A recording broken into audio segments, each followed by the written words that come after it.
All right. Welcome to We Are Something Else, episode 79. Hey, Mr. DJ. And our guest tonight is Mr. Jerome Baker III. Jerome, welcome to the show tonight. Thank you very much. I appreciate it. Happy New Year's, fellas. Happy New Year, man. Yeah. First show of 2021. And I must say, 5 days in, I was feeling good about 2021. And then on that sixth day, shit changed. On the sixth day. On the sixth day, I'm praying for 2022 now. Let's just put it that way. Yo.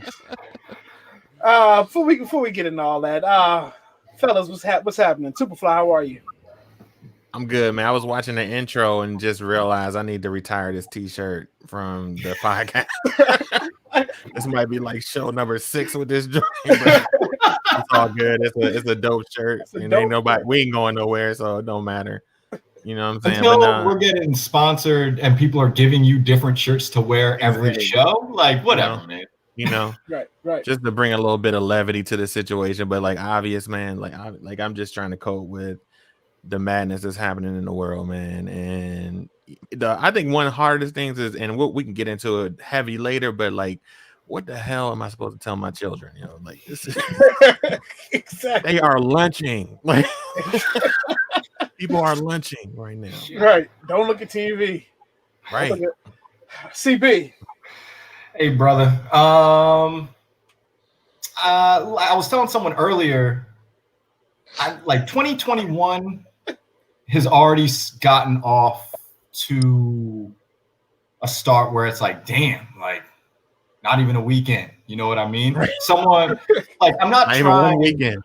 Yeah, like I'm not even trying to make light of what's going on in the country in the immediate area where I live. But some of the memes that came out of yesterday were really hilarious. Someone already said they're like, "Yo, 2021, that's just the deluxe album." I was like, "Damn it!" Extended version of 2020. Yeah. So that's what we're doing. That's how we're up. Sometimes you gotta laugh to keep from crying, man. It's just some of this shit is just like, really. What's good, brother? It's Thursday. We made it Thursday, man. There we go. Real quick, so me and E got our mics finally. I'm sitting right underneath a vent. Is the vent picking up in the mic? You good. Okay, good. It's really amplified in my ears. But on a Wednesday, let's start with that. Shit changed. It's different. Did it change?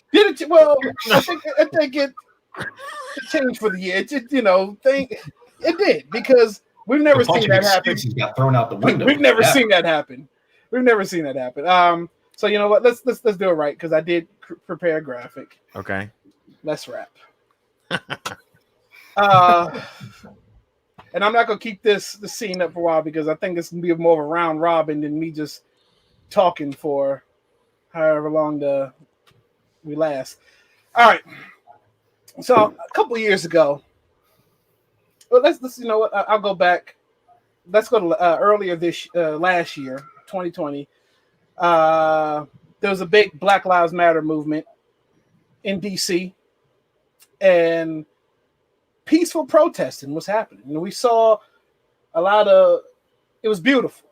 A lot of races and everybody came together for a cause because they were tired of the social injustice that was going on in the world, tired of just the police beating up unarmed black men and killing them here and there. That's the story of America here and there. And they did everything they could do to make these people to incite rage within us while we were protesting. They maced us. They beat us with batons. They pushed the wall, pushed us back. They moved everybody out in front of the White House for a Bible moment. They called us thugs, looters, rioters. They called these people everything. Right? So that was earlier last year. And I'll go back to a few years before that. We saw the beginnings of the peaceful protests with this. Yeah, man. That was probably the most peaceful way you can do it. There was no marching, there was no words, there was a knee and did you see that Tony Baker? Like Tony Baker did like a little video on that, like oh, really? like about how that protest sounded, exactly kind of what you're doing, but exactly right. Again, this right, we were trying to tell y'all. He was trying to tell y'all. That outraged everybody. That outraged the military. That outraged white America. That outraged politicians. Because this image again, and for those who just watching the audio, it's a picture of Kaepernick and Eric Reed kneeling. That right there was considered anti-American. It was all about the flag. That image that they portrayed was all about the flag. Let's be real. It is anti-American. Right. It's all about being real based on what we saw. Yeah, right. All Cat wanted to do was bring awareness to social injustice in America. And they tried to flip the narrative. Okay. So that image right there, that was upward. We couldn't have that. So then what the hell is this? Support the troops. What is this? Right. What is this? How do we go from you don't got none of them beating up the police? No. For the Blue Lives Matter people? Yeah, right.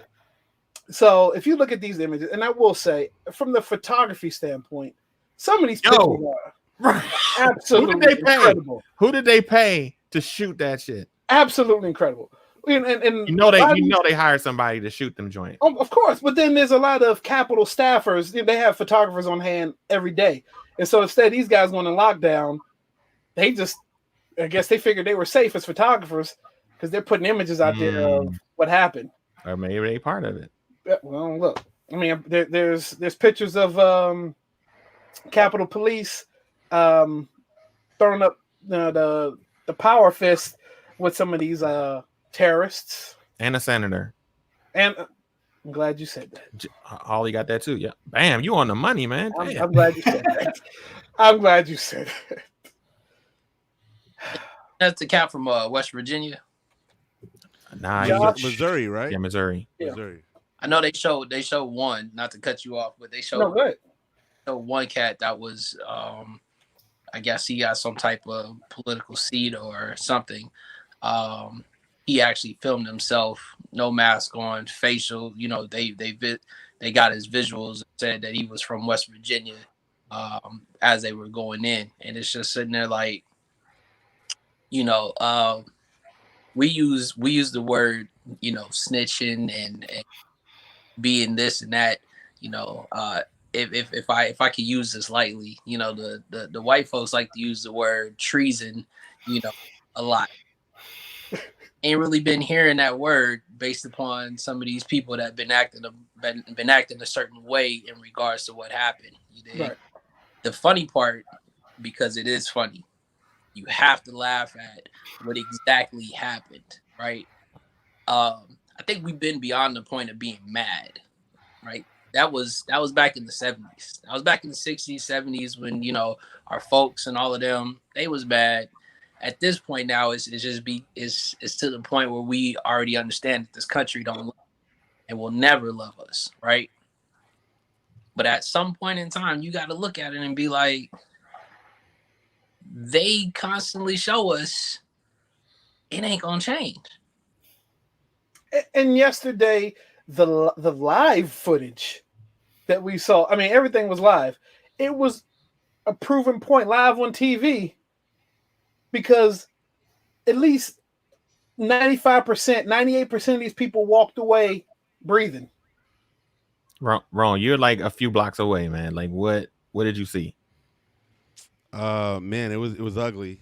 You saw a lot of them were, parking in DC was something that they weren't used to. So they parked at a lot of the metros, and the metro, from what I understand, was flooded with them. And pretty much all they knew was where to get off at. Um, I'm a little bit north of U Street, and so they were out there. Like, they haven't really come that north before, but they definitely, had gotten. It was surprising to see them sort of as far up as they were. And they were definitely kind of on their P's and Q's though, because obviously the area is a little bit more mixed, and downtown is just kind of dead. Like, it's just a little, like, it's not a whole lot of activity. They had told everybody in the city stay home because they knew the seriousness to a degree. I think DC knew it, but they didn't prepare for it. There was an incident of a girl who got beat up, I believe, on her way to work. Her and her boyfriend got beat up. Yeah, and I think that was off 16th Street somewhere. I live off 16th Street, so there was definitely just like a different weird energy with just all of this activity, like in the heart of DC. You know what I mean? And a little bit disheartening because we all saw it. We were outside this summer. We knew we were out there for the right cause, but seeing these individuals just sort of like, it was bad business, man, across the board. Yeah. And I want to, because there's so many layers to this. So a woman did die in the Capitol, and the video leaked around.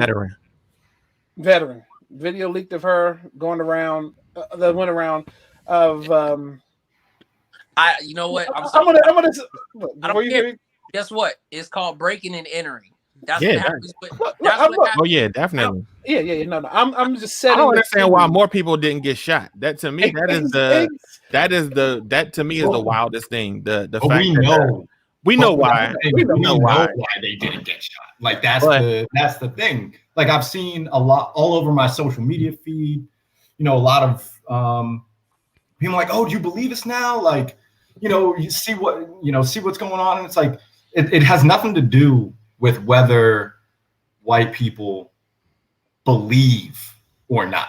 Like, everyone knows what the situation is. They just had all these excuses before. Mm-hmm. And then literally what happened yesterday threw all the excuses that they had been using out the window. Because it's literally, you had a situation where, like we've talked about, this was not a peaceful protest at all. These were people raiding the Capitol building, which I can't remember the name of the politician, but he brought it up earlier about how the last time that had happened was like the War of 1812 or some shit. Like, that's the only other time in history that has happened. And it's like, we know that if, maybe if they had set up the National Guard on the steps like they did for, the Black Lives Matter protests and stuff, maybe we wouldn't have had, have to relive that Nicolas Cage movie where people are stealing like the Declaration of Independence and shit. Like, that's really what it looked like. It looked like something out of a TV show yesterday. And it was fucking ridiculous. Like, so two things off what you said. My bad. Two things what you said, CB. For the Black Lives Matter movement, yes, we saw the National Guard at the bottom of the steps of the Capitol. You couldn't even put your toe on one of the steps without something happening, right? Yesterday, they said they were understaffed for Capitol Police. The one day since September 12th, 2001.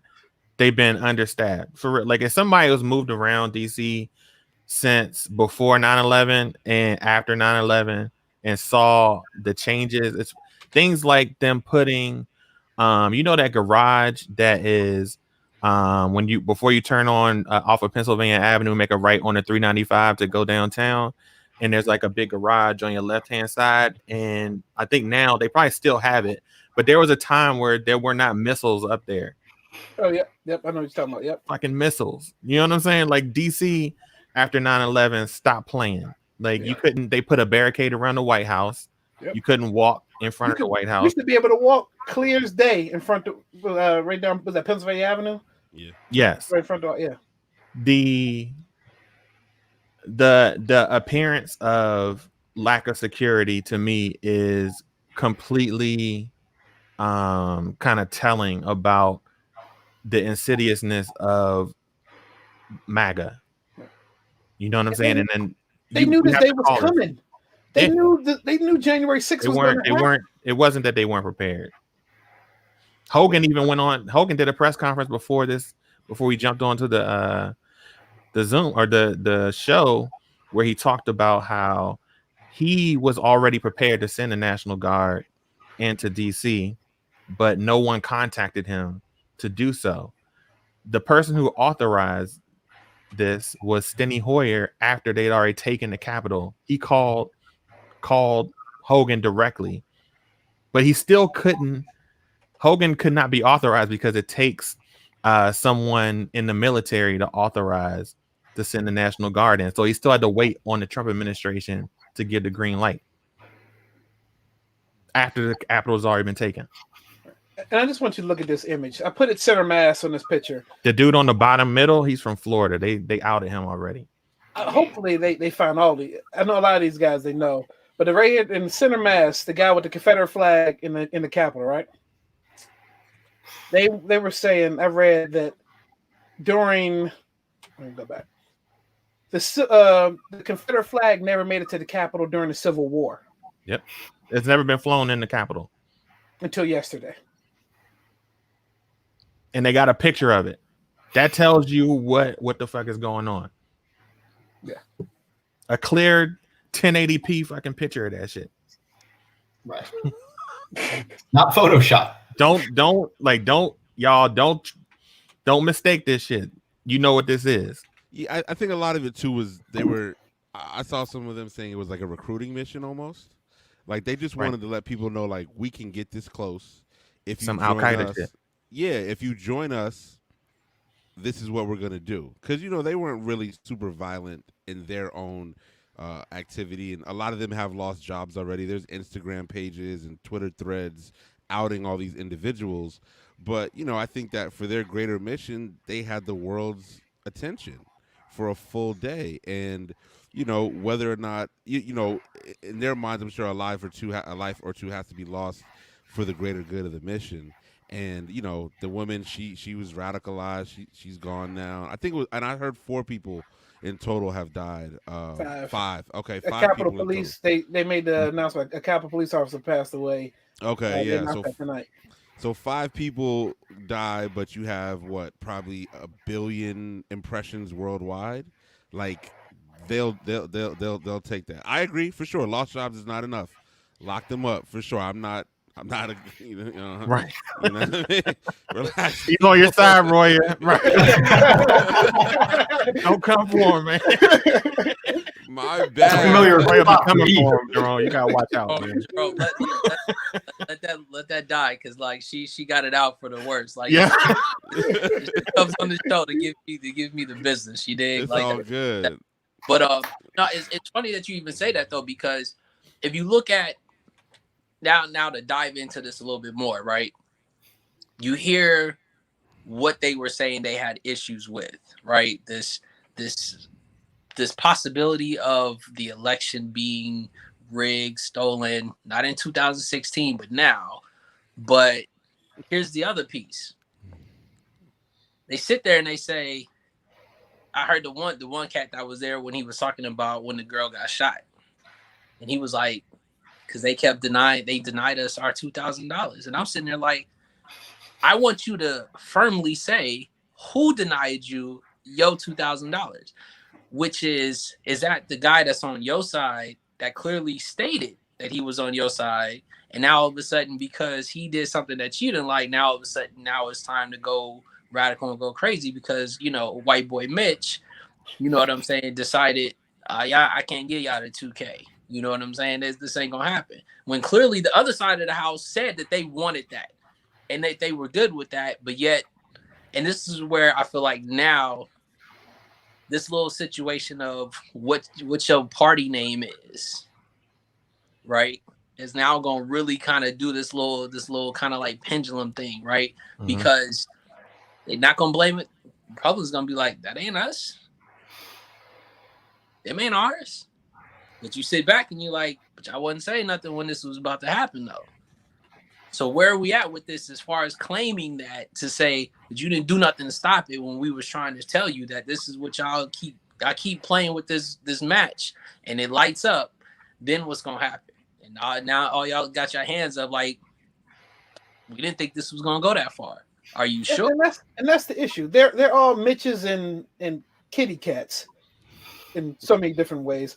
But they'd rather have the Trump vote in a few years for these people who think that they can run for higher out of the Senate or whatever to for office to be president or whatever. That's why you have kitty cats like Ted Cruz and the other guy from who they blocked the whole thing. Yes, sir. It started in Arizona. I can't think of the guy's name who objected Arizona, and then Ted signed along with him, which put them. Kelly Loeffler was going to, but then the insurrection happened, and she wisely right. And then they dogged Trump for 4 years or whatever, 2 years prior to him winning because no one thought he would win. Now he wins, and they're all kissing his ass because they see how much power he carries or how many of those followers.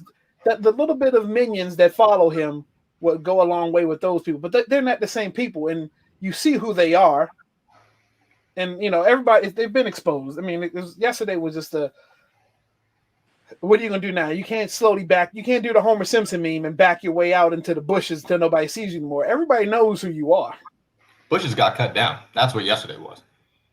Exactly. To me, go ahead. My bad, Jerome. Go ahead. I'm just to say we see them all trying to jump ship right now, and it's like it doesn't make any sense. It's like getting kicked out the club when the lights come on. It's like, bro, the party's already over. You know what I'm saying? Like the function is over. Like you want to play Mr. Tuffy with the lights are on. Like that doesn't make any sense. Like he literally has what is today the 7th? He's done on the 20th, and you want to resign today? Like.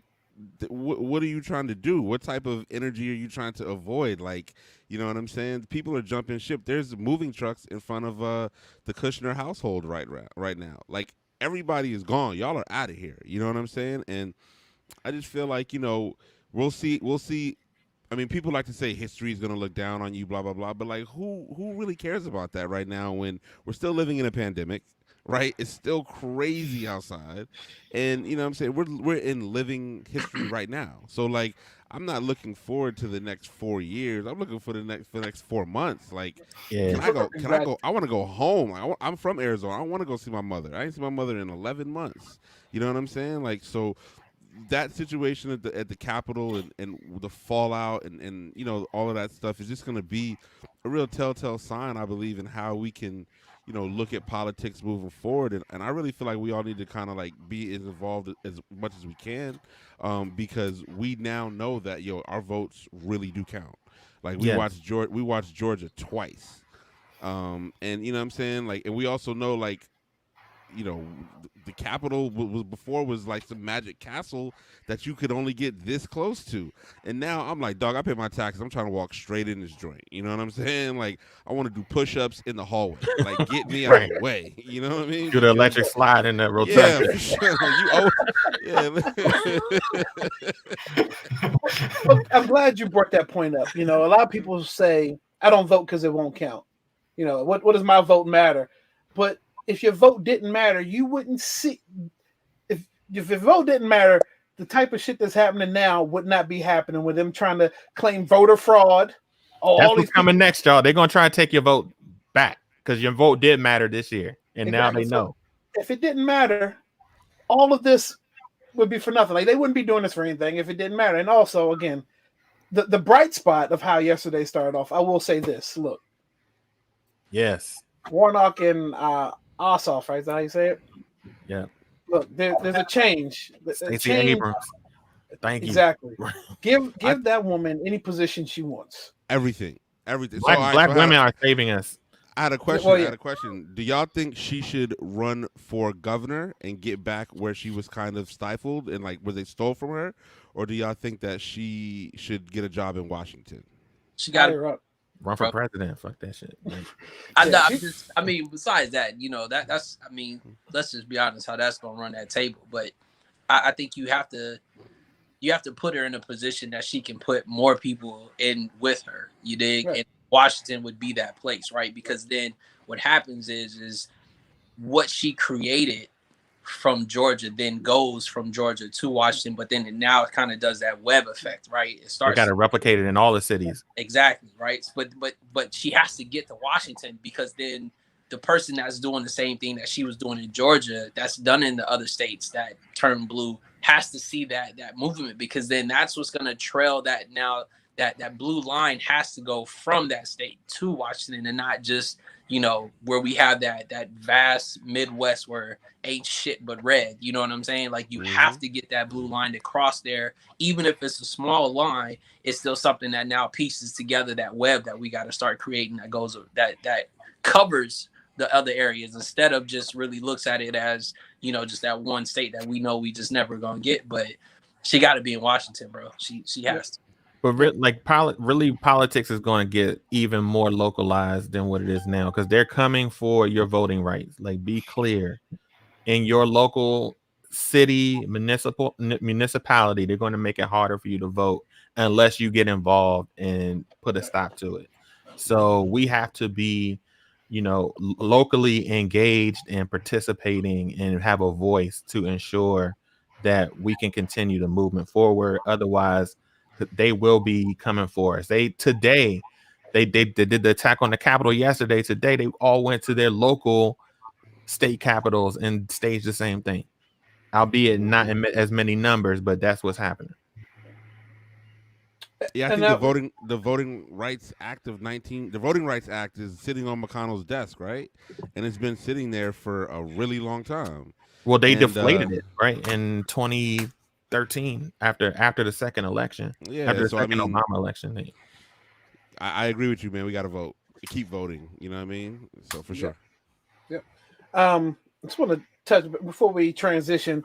Just wanted to, for people who don't understand white privilege or understand what the power that has. I mean, because there a lot of them are blind to the fact of what white privilege is. I'm gonna tell you what white privilege is. White privilege is watching all these people storming.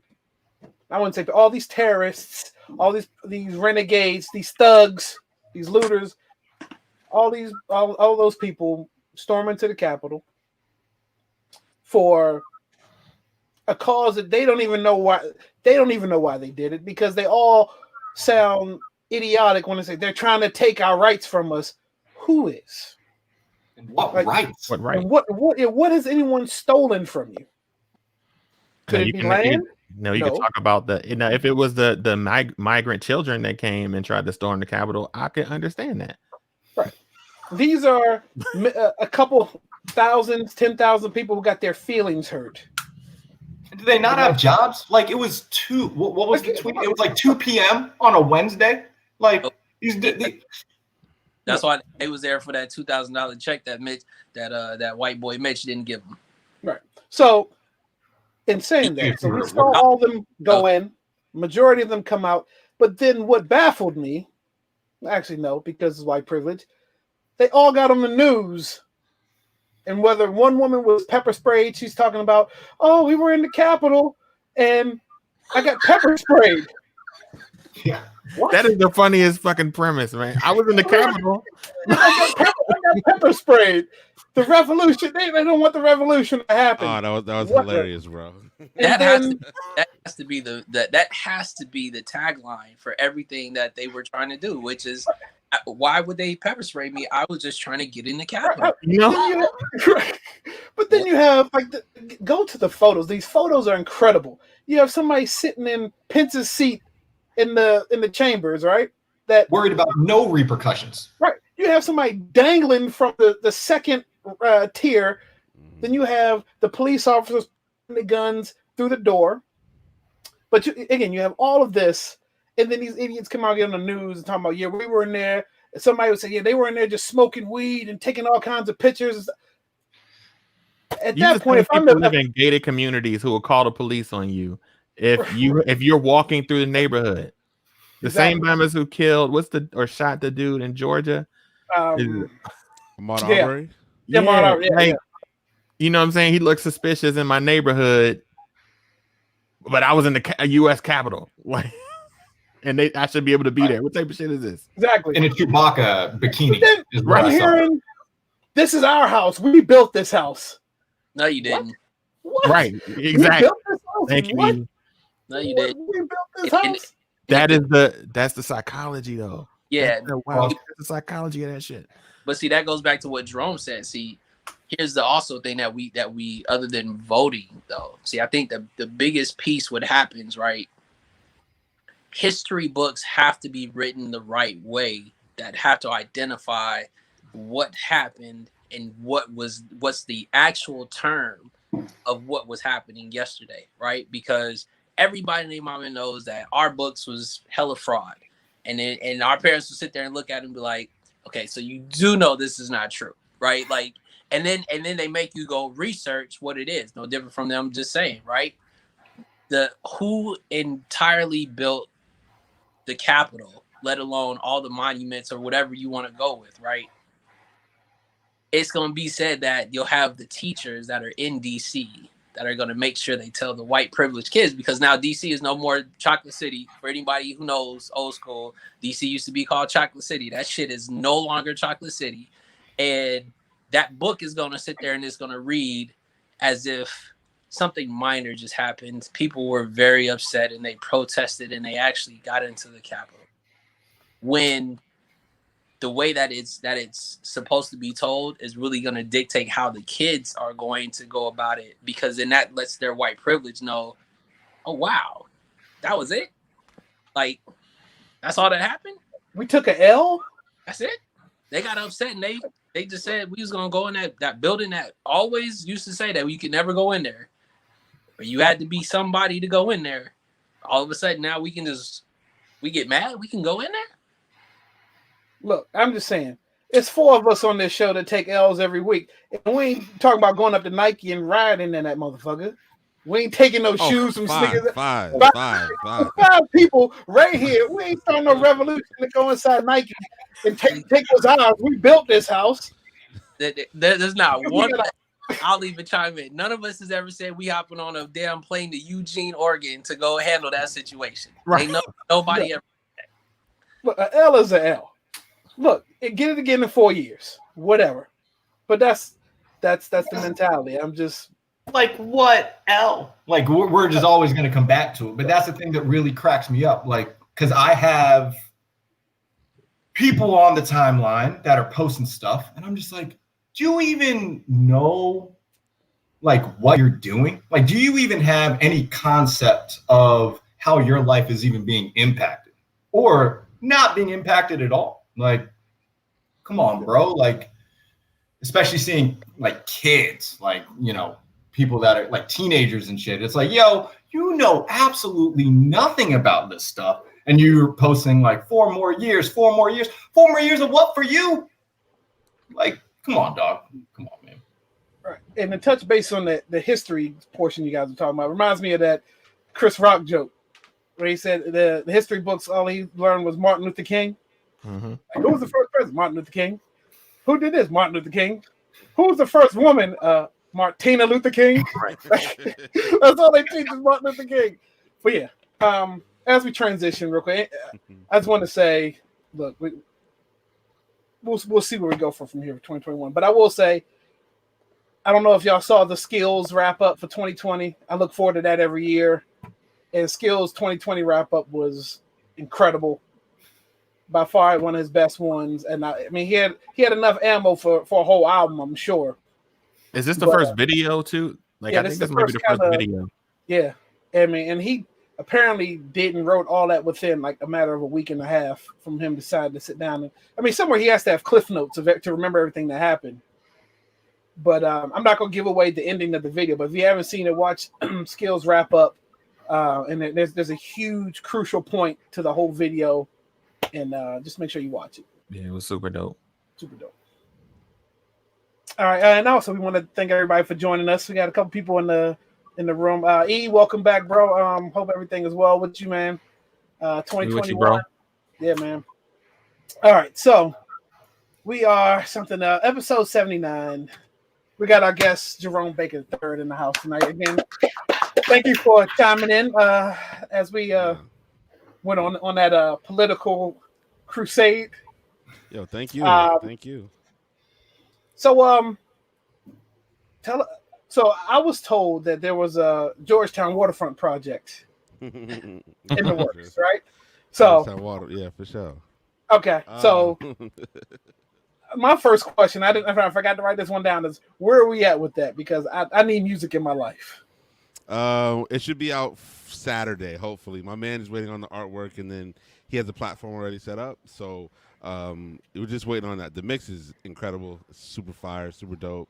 So yeah, that'll be out Saturday, hopefully. Pair of hands, we're gonna get this thing out here into the people, and it's so Georgetown Waterfront, like the name itself is yacht rock. So this is something that, you know, I would say ironically, if you actually dig into this kind of music, you'll find a lot of black people actually made a lot of this music, and then like everything else, you know, white people kind of stole the swag, and then and then it became something for white people. But you know, we're trying to bring it back to a time everything's so, you know, stressed, and like also we can't go out anywhere. So like club music is just not resonating when I on my in my personal, you know what I'm saying, playlist. So we wanted to give something that was like more of a throwback and just feel good music that you can, that's like musical, instrumental songs you know you might never heard before in your life, but once you hear it, it like pulls you in. So it's like a whole vibe, and we're gonna, you know, put this out, see what people think, and then, you know, continue to ride with it. Nice. Yeah. All right. Jerome, So like, could you just do like a brief intro? Because I mean, you got a lot of stuff going on. I was telling Marcus, like, you might have more Instagram handles than anyone I've ever met. Like, could you just give people a rundown, like, of like your day to day, like all the different things you got your hands in? So obviously I'm a DJ. I've been a DJ, like standalone DJ for the past 12, 13 years now. It's all I do. And so within that, it just, you know, as a creative, you have to just sort of embrace everything that is about the creative pursuit. So there is DJing in a sense, and then there's going to be a lot of other things that are attached to it. We started a group called Rock Creek Social Club in 2010. Which for me was just an outlet to mixing Marvin and, let's say, Rose Bar, right? Like I was DJing at both places, but I saw that it was too divided, and I'm somebody who likes every type of music, so I want to hear blow the whistle, MGMT, reggae. Like I want to hear this in the same night. I really want to hear it in the same hour, because I want to know, is the DJ that nice? Can he or she, you know, move into different genres and keep the crowd moving? So Rock Creek Social Club has been full time since 2010 as well. There's What's a Podcast, which is the podcast we started a couple years, I want to say 18, and we're on episode 95 of that. We just finished that last night, so that's good. And then I'm originally from Mesa, Arizona, which is a suburb of Phoenix. And so I have a crew back there called Better Than Yours, in which we've been doing nightlife stuff out there since about 2007. So, you know, I feel like I don't have a traditional 9 to 5. If you ask me to change a tire, I am not the guy ever. You know what I'm saying? So, but if you want me to put the party together or help you with some sort of creative pursuit, then let's get it. You know what I mean? So I kind of play to my strengths in different areas. The podcast for us was just another opportunity to sort of, you know, speak on things that are involved in our lives, which I, you know, I listen to a bunch of you guys' episodes, and I feel sort of the same way. You know what I'm saying? We highlight things that are important to us, that are impactful to us, and because we know what the podcast space looks like, the big dog NPR and, you know, all these big dogs, but from a cultural standpoint, specifically here in DC or the DC area, you know, it's not as many of people really giving you that that wide ranging look. And that's what I enjoy about, you know, just being here for 40 minutes so far. It's like we've touched on so many different topics, even within one topic, that I'm like, oh, you guys are in the same same vein that we are. You know what I'm saying? And I knew that Superfly's my man. Like we talked about, you know what I'm saying? But now that we're on the ground actually getting it in, I'm like, oh yeah, this is home. You feel what I'm saying? Like I'm locked in. Like, so, it's just one of them situations, man, where just like, like I pay my own health insurance. You know what I mean? So in order to do that, I got to have a couple different hustles. You know what I'm saying? I have an 8-year-old. Like in order for her to get what she needs, I got to keep it moving because, it just is what it is. You know what I'm saying? So, just staying busy, man. That's all for real. Yeah. How did you get? I don't know your origin story. Like, how did you even get into DJing? Got into DJing. I was at school. I went to Hampton University. Shout out to anybody that went to Hampton University. HBCUs. You already know. You know what I'm saying? I don't want to see anything else in the chat comments. We know what it is. On here, man. I live 2 seconds from Howard. Don't do it. You know what I'm saying? HBC, all that good stuff. All right. We're all getting an education, people. You know what I mean? But I was man, in high school, I just really, the music was just it for me. And the one of the positives about growing up in Arizona was there was no hip hop station. So you had to get shout out Norfolk State. Norfolk State's in the building. It's all good. So you had to just what was on the radio was all the music that wasn't us. It wasn't the culture. Mm-hmm. You know what I'm saying? It was everything but. And so you get that in your canon. You're like, all right, cool. Now I know all this music. And then as you get older, TV and rap videos and things like that. So now you're just mixing all of that together. So I was 16, 15, Mm-hmm. first set of turntables. My man had them, and I was just like, yo, this is my calling. You know what I'm were saying? They 12? Like, where were they? It's some DJ 12, nerds. 12 yeah, he was a few years older. He was like 12. Nah, he was old.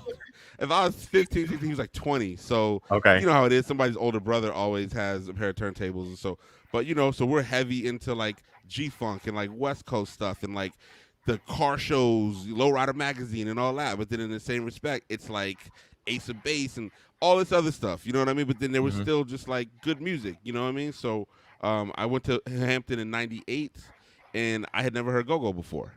You know what I'm saying? Like, because it just doesn't exist. What was the verdict? What was the initial verdict, Jerome? So, all right. So here's the thing. Be honest. So in Hampton, at the parties, the DJs play all the different genres in blocks. So you get a go-go set. But then after the go-go set, you'd always get a Baltimore club set, right? And then you would get like the reggae set. Then you get like the Swizz set. It was broken down in the, but it was a great education musically. DJ B is still my guy. He's been my guy for 20 years. He's one of the illest DJs, and it just was it just allowed me to just find out who I was as a music fan, and now I'm able to sort of just use all of that from 96 to 2020, 21, Jesus, and now we're here. You skated right past the go-go question, but we're gonna keep it moving. Nice. That was good. That was slick. I'll be honest with you. The go-go that I like and enjoy is probably the same go-go that I heard 20 years ago. You know what I'm saying? Like just literally the classics. I'm just not up on the new stuff the way That's the thing. Like, so it depends on how you introduce the go-go because you've got the REs and the Chucks. That's a groove, that's the way I was brought into go-go when I was young. I mean, the Capitol Center had that on Betamax. Mm-hmm. That whole concert, that was amazing show. But then like you got some of the like the crank stuff when they be doing the like that stuff. I don't have no idea what's happening. Right. That's a little too out of pocket for me. Like it looked like it hurt dancing to that stuff. I also think you have to be introduced to go-go by going to a go-go to understand what is happening. If you get it from a party and you are not from here, like, and you don't hear it all the time out of cars and everything else, it sounds like something, you know what I'm saying, from another country or something that's just, you know what I mean? It just doesn't sound. Yeah. I mean, I was the photographer at a go-go one time, and that was a life-changing experience. Like, I have never felt more pressure in my life. Like, oh my God. And like the dude is my man. Like he's a promoter in DC. Now we've been cool for like 20 years, but oh my God, I was just like, yo, this is a whole nother world. But it's amazing. It's their world. It was, I entered it with no judgment, no expectation. Just like, yo, I'm gonna be in a real live go-go. We were in Newport News, but they brought a band down from DC, and we were in a bingo hall. You know what I'm saying? And like, That's so good. I'd never seen a party, open bar, nothing, whatever. I'd never seen anything fill up that quick. It was 10, man. It was 10:04, 250 people Right. rocking, and I'm like, yo, I thought we was gonna ease into this. Like, I'm the cameraman, man. What I was in. It was a lot that night, bro. Go-Go's are special, man. It ain't no look. I've learned there's no easing into it because Chuck's wind me up. Chuck starts him off. That you already into a full groove of wind me up, Chuck. So The thing about Chuck shows that's wild is that you don't realize how many white people love go-go until now. Chuck is gone now, and you know what I'm saying, it's been gone for almost 10 years, I think. But when you went to a Chuck show, there was like real live, like pre-gentrification white people at Chuck Brown shows, which was mind-blowing to me.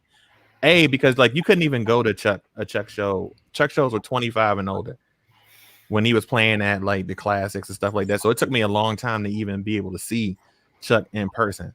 Unless you saw him at like 9:30, like sometimes they'll slide with the age limit in some of those larger venues to pack them out. But at the classics, you couldn't get into Chuck to see Chuck. That was 25 and up.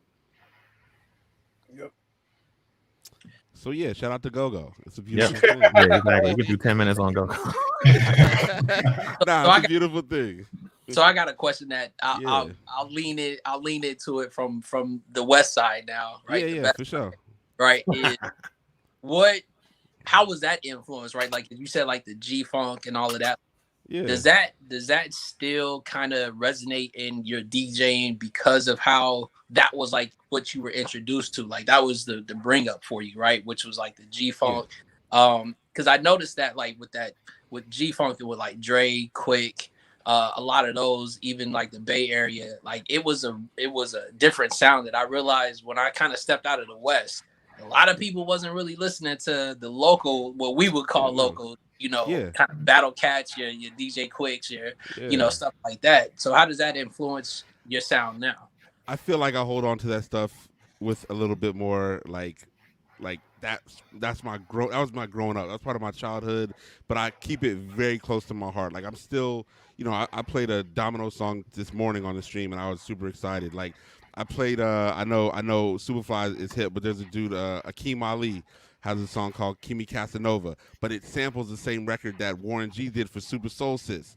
I love those two back to back. But I listen to like the Bums and the Nunts and the Far Side, and you know what I'm saying, like all of the West Coast stuff music to me, and like trying to find all the Mac Dre songs now and to understand like, oh, the impact is insane on a Mac Dre song. But like, man, we used to listen to like Sibo and like, I mean, it was a lot, you know what I'm saying? We were heavy, J.O. Felony, Warren G for sure. Like all that is, the West Coast to me is just like, it's just music that I just keep close to my heart, you know what I'm saying? And it's just like, I love the reaction, you know what I mean? You see Blow the Whistle, people go crazy. You see Tell Me When to Go, people go crazy. But when you play some Keek the Sneak, people lose it. And for me, it's like, oh, I'm trying to find Murder Was the Case on MP3, you know what I'm saying? Like the whole album, because it's not on iTunes, you know what I'm saying? I got you. Give me, right? Like 21 Jump Street by Snoop is like one of my favorite joints. Best Beware of My Crew. All that stuff is just like music that I hold super close, and like it's the West is. I mean, I just move into it's like I just play it mindlessly and keep it moving. You know what I'm saying? Because it's been part of me for so long. So, but music in general for me is just it's the way it kind of is. It's just like go-go is really tough to mix, and you know what I mean. You got to kind of have. You got to know the songs really well. You got to do that. But the G-Funk stuff, you can find the sample, move the sample into the original, into the record that sampled it. There's just so many different variations. But at the end of the day, I think we're all just I'm just here to play good music for people to enjoy, Yeah, I seen Rome do a couple, like multi-hour, all West Coast sets. Like he be getting it in. And that's a cheat code, like in DC, because nobody has that depth of knowledge of that music, you know what I'm saying? Everyone's playing Dre and Snoop and Ice Cube or whatever, but that's, you know what I'm saying, that's the limit. Yeah, I mean, like I still play like Lighter Shade of Brown, you know what I'm saying? Because that was stuff that we heard at the car shows way back downtown Phoenix in like 1994, you know what I mean? And still being able to just like, enjoy that stuff with the same with a 40-year-old eye versus a 14-year-old eye. You know what I mean? So for sure. Word. How are you? Because I know the DJ ear is a little different than a regular consumer ear when it comes to new music. So how are you when it comes to consuming like new albums and stuff like that? Do you go in it at a DJ ear, or do you go in as a fan of just music in general? Both, right? So, like I don't know, you guys listen to Salt, the band called Salt. So Salt, I listen to with just like I want to just catch a vibe, chill, let my daughter do homework, listen to this stuff, whatever. But if I need to download NLE Choppa, like that's just DJ stuff. You know what I'm saying? Like if I need to download Throat Baby, like that's just from a DJ perspective. Like I don't want to hear that song in any fashion except for 1:30 at Rose Bar, right? But for one verse. Yeah, that's all I got for you. Hey, bro, I got the short edit, bro. I'm sorry. You know what I mean? But if you give me Salt, or if you give me Cleo Soul, or if you give me some stuff with substance, then I can put that on and just catch the vibe and just sort of really enjoy it. And for a long time, it was tough for me to do that because I was on the grind heavy, and you know what I'm saying? It was just like club. But now, like, my daughter, I try to play good stuff around her, and that's helped mature my ear a bit. And I just want to keep learning about music. That's my thing, is learning about, like I said, the West Coast, the Bay, reggae, even go-go to an extent. You know what I mean? Like I try to really listen to go-go with a consumer ear because it is so difficult to mix that it almost forces you just to listen to the full song, find the break, find the point where you can. And sometimes that's 9 minutes in. That Raphael Sadiq, Superfly. I know you know which one that is. Yeah, the Raphael Sadiq. You're talking about Still Ray. Oh, But you got to let that play for like 7 minutes, right? And I remember when we were doing Rock Creek Social Club parties at recess. You know the part where it cuts out and then they talk for a minute, and I'm like, all right, I'm about to get out of it. And they're like, no, don't turn it off. Don't turn it off. They get mad. I'm like, there's no talk. They're like, don't turn it off. And then you wait for it to come back, and it's like, and I'm like, oh, okay. I'm like, oh, okay. I got it. You know what I mean? So, just trying to have that ear across the board, man, is good for sure. I tell every DJ that like new and up and coming DJs that I might be training or something like that. I tell them up front, I'm like, you will ruin being a DJ will destroy your love of music, like completely ruin it and destroy it, and it's going to take you about 2 or 3 years to figure out how you can listen to music again. But then like once you get like to your 10, 15, you kind of gotten into a point where you can begin to appreciate music again because you learn, like you said, the music that you can play at a party versus the music that's for you. And sometimes you might share it with, what I'm saying, with the crowd when you want to put them on to something or something you're really excited about, but you really got to find how to separate the two, honestly. Yeah. And going out, it'll ruin going out too, because for the longest, as a DJ, you sit on, you like, he sucks. You know what I'm saying? Right. Like you see the wizard behind the curtain. Yeah, you're like that. You like that transition was terrible, bro. You like look back, you like, bro, what was you doing? Like, right. You know what I'm saying? Like, so it took me a minute to get off. Like, all right, let me just let them do them, and I'm just gonna enjoy my company because I'm not gonna get up and try to save this party. Like, it's not gonna happen. It's only brunch. You know what I mean? And everybody always looking at you because they know you a DJ. Yeah, why don't you go up there? Right, you trying to get on? Like, no. You ain't throw the cake on. You ain't bring no mix in your back pocket with you. Know what I'm saying? Exactly. You got your laptop? Right. You kind of touch bases on it. Jerome, you kind of touch bases on it. What's do you have a story about a bad night you may have had? The bad nights really just involve probably getting too drunk. You know what I'm saying? Like, that's really it. I mean, it's my job, it's my profession, so I try to be as like on point as possible. Depending on the gig, I always try to take like a nap before the gigs, just to try to like put myself in a good rested space. And even with the drink, I just don't drink too much. A lot of time, I don't like a lot of people in the DJ booth. Like, I don't know some of y'all. You know what I mean? So like, and I'm at work, and for y'all to be partying right now is cool, but I'm trying to be back here next week. So I need to perform at the highest level possible. And if I don't know them, I don't want them in the booth. Yeah, you can offer me the shot. That's cool. I'm probably gonna turn it down 9 times out of 10. You know what I'm saying? Just 'cause I don't know you. You know what I mean? And like I said, I'm performing. One night I want to say YG almost beat up the host at a club that I was DJing. That was pretty. That was pretty interesting. I used to do a party called Capital Sundays. That was like your life was on the line every Sunday because it was just like just Rome, just trap it out. 12:30 to 1, That's like the worst aggressive. energy. Right. Right, and I'm like, yo, I'm from the suburbs of Arizona. Like, this isn't me. Like, you know what I'm saying? Like, but I mean, you know, it's what they wanted. John Wall's over there. This person's over there. This person's over there, and they, you know what I mean? And it's just like I can feel you can cut the tension in the room with a knife. And a lot of times those nights ended in fights. And you know what I'm saying?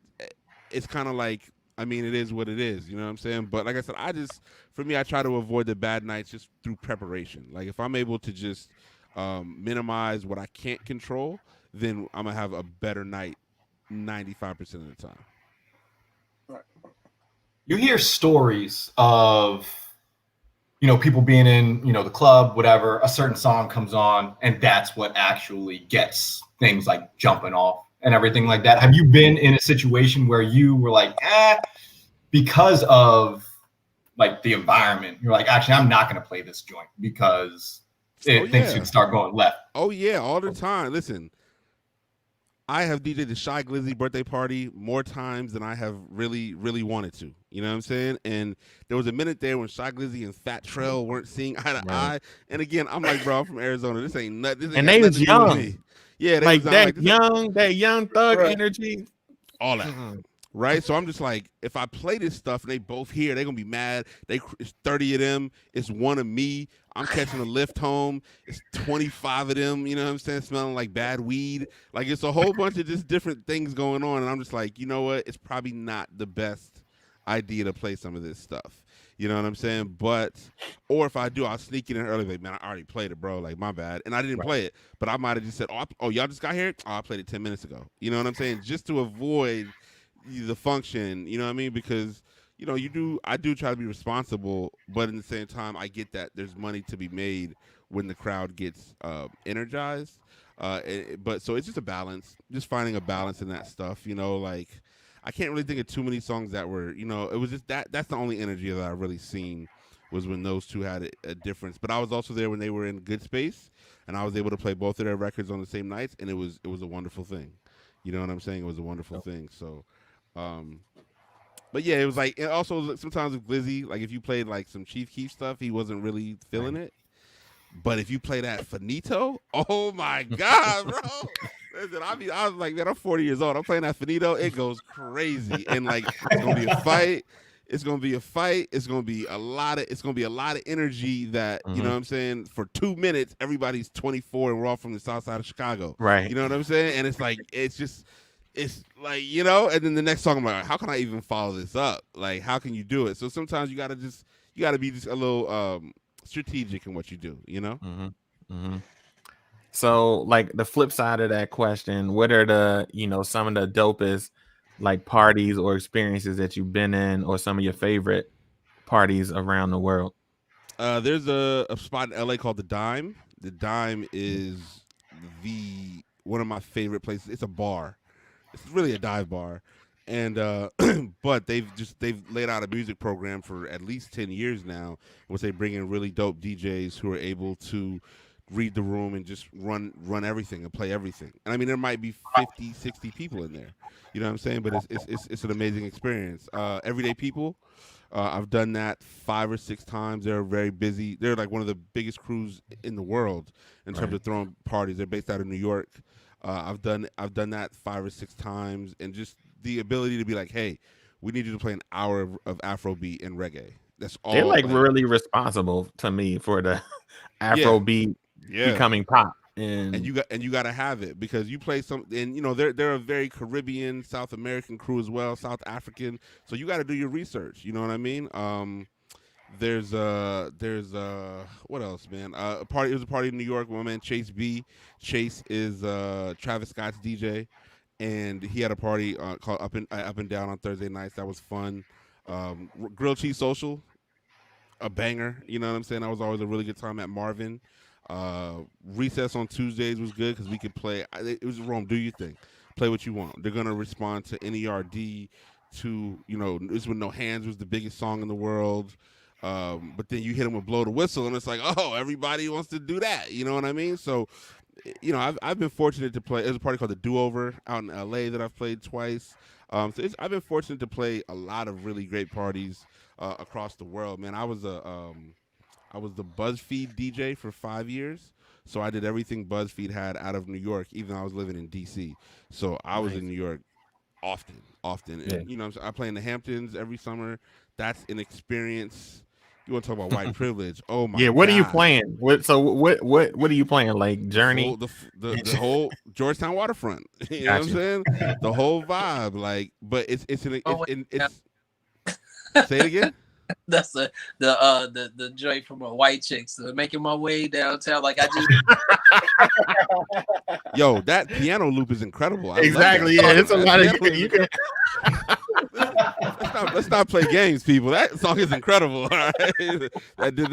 Yo, you drop that right now, and I promise you, more black people know it than anybody else. We all love that record. Like, you can play Dipset, you can play all this shit. Drop that and watch motherfuckers go crazy. You know what I mean? So, but I've been very fortunate to play just everything that I listed, and probably some that I forgot because I've had a great run for the past 10 years. I've been very fortunate, very blessed. Just to be on top of my skills as a DJ, on top of my skills as a business person, and really on top of my skills with the relationships, because that's really, obviously we all know relationships are everything in life, right? Yeah. Like me and my plug are not on the best terms right now, and I'm like, bro, do you see these dunks? I need all the dunks. Come on, January, it's my guy. I'm like, where did we fall out? Where did we fall out? Bro? I need them. And I'm like, and there's kid sizes. I need my daughter in these joints. You feel me? So I've had relationships as a DJ that have just been able to push me over the top, man, and put me in every room that I've wanted to be in. DC, New York, LA, like, you know what I'm saying? I did Vegas. I just went to Vegas just to kick it, man, just to see what Vegas was hitting for. I play in Arizona all the time when the clubs are open. So, I've been very fortunate, man, very blessed. Do you do all your own booking, or you have an agent, manager? I do everything myself. Like I said, those relationships, and just sort of like, sometimes you got to abuse social media. I'll run that Instagram story up all day. I'm going to let you know this is where I'm at. Like, this is what I'm doing. I'm trying to lose these 32 pounds. You feel me? Like, I'm going to give you everything you need to see because, I have to sell myself, right? And if I'm able to sell myself as somebody who you want to come rock out with, I know nothing about Kanye and Kim, but because once you're in the venue, you're like, okay, boom. Now my job as a DJ on the set, I got to sell liquor, right? You can be the best DJ in the world, you can have the whole club moving, but if that bar is empty, they don't want you back. You know what I'm saying? So you got to find that balance between selling them bottles and I never used the mic. I never used the mic prior to Twitch. They always hired a hype man, and Kaleo, I don't know what that's about either, bro. But it's all good. We're gonna keep it moving. But I never used the mic before, and so now once things open back up, I'm comfortable with that. So now I can actually sell you the whole experience because I'm on the mic. You hear the music. You've seen me light up the gram all day long, right? And so it's just a business move. It's keeping those relationships intact. It's sometimes going to the club on the nights that I'm not working. You know what I'm saying? If I pop up in New York on a Friday night, they're like, yo, what you doing here? Like, oh, we're just hanging out. And all I'm doing is just keeping the relationship tight. You know what I'm saying? Next, here's a bottle. And the next you get that text, yo, thanks for coming through. Like, let's work on getting you up here some more. And I might have lost some money from not playing at home that night, but I might be able to triple that the next time I get to play it out of town. You know what I mean? So DC has decades of history. Parties, like you stepping into it as an out of towner, was that intimidating at all, or did you feel like, you know what, I got something different that I can bring and make my own lane? I looked at it as something different, right? So we all did the Dream Love experience, right? Like we all did the what was all the Ritz and all that stuff. Like, Mhm. you know what I mean? But I hated wearing dress clothes to the club. I was just like, yo, this just isn't. It's just not my. I'm not gonna shine, right? Like, Right. I'm not the man in this space. And my friends felt the same way. And so but we'd always be at dive bars and like That was Wonderland that's a Ballroom, brilliant insight. like Mhm. Wonderland Ballroom and like DC9 and like and Black Cat and all these spaces where the spaces themselves were trash. You know what I'm Mhm. saying? Like, let me take that back. They're not trash, but they're dive bars, okay? And just in case somebody's listening. And so I was just like, man, but the music at these places was incredible. And so I was like, man, how can we take the jiggy dress up, and really at the end of the day, it's about the women. How can we get the women that want to come From those places, right? from the night, from Love and Dream? How can we get them to come to like a Recess or like a Marvin or something, and they're like, oh, this is some hipster, or Right. this is like whatever type situation. And I'm like, well, the music is the one thing. So our biggest thing was just trying to, like, 05, 06, it was just 12:23 on Wednesdays, and it was all Mhm. this big jiggy radio driven DJ stuff, and it was super dope. But at the same time, I'm like, man, there's a whole nother side of DC that a lot of my contemporaries aren't even involved in. Right. And I'm the bridge between both, because I like Blow the Whistle, Tell Me When to Go, but I like the Rapture, and I like indie rock, and I'm enjoying just a large variety of music. Let's Get Blown, you know what I'm saying? All this is stuff that, like, you didn't really hear Let's Get Blown like You that. were like really the first person I really heard go in on the Neptunes, like NERD, like at the Yeah. club, in a club set like that. They weren't doing that. You know what I'm But I saying? mean, but the thing is, I was there, so I went to Hampton, and like, we used to see Right. Pusha every day. Pusha used to be across the street from my school, just picking up every girl that we liked. Boo, we had a study Scooping date, them, girl. right. I was like, damn, I thought I had a chance with you. You just got into it with him. Yo, All that's right, the I'm gonna story see. of an HBCU, ladies and You be like, gentlemen. all right, I'm gonna see you at 8 o'clock tonight. I'm heartbroken. I'm watching multiple. I'm like, I think she's the one. She just got in the car with Family. Like, what am I supposed to do with that? You know what I'm saying? Like, I think Pharrell was out there a couple times. It was more dudes like jocking Pharrell than female. It's like, or women, excuse me. It's just like, so for me, it was just taking all the music, all of the opportunities. DC has such a underappreciated nightlife scene, I think, nationwide. I think when you're here, it's cracking. You got options. There's a lot you Right. could do. I think like the Latin community is incredible right now. Like, they're really killing.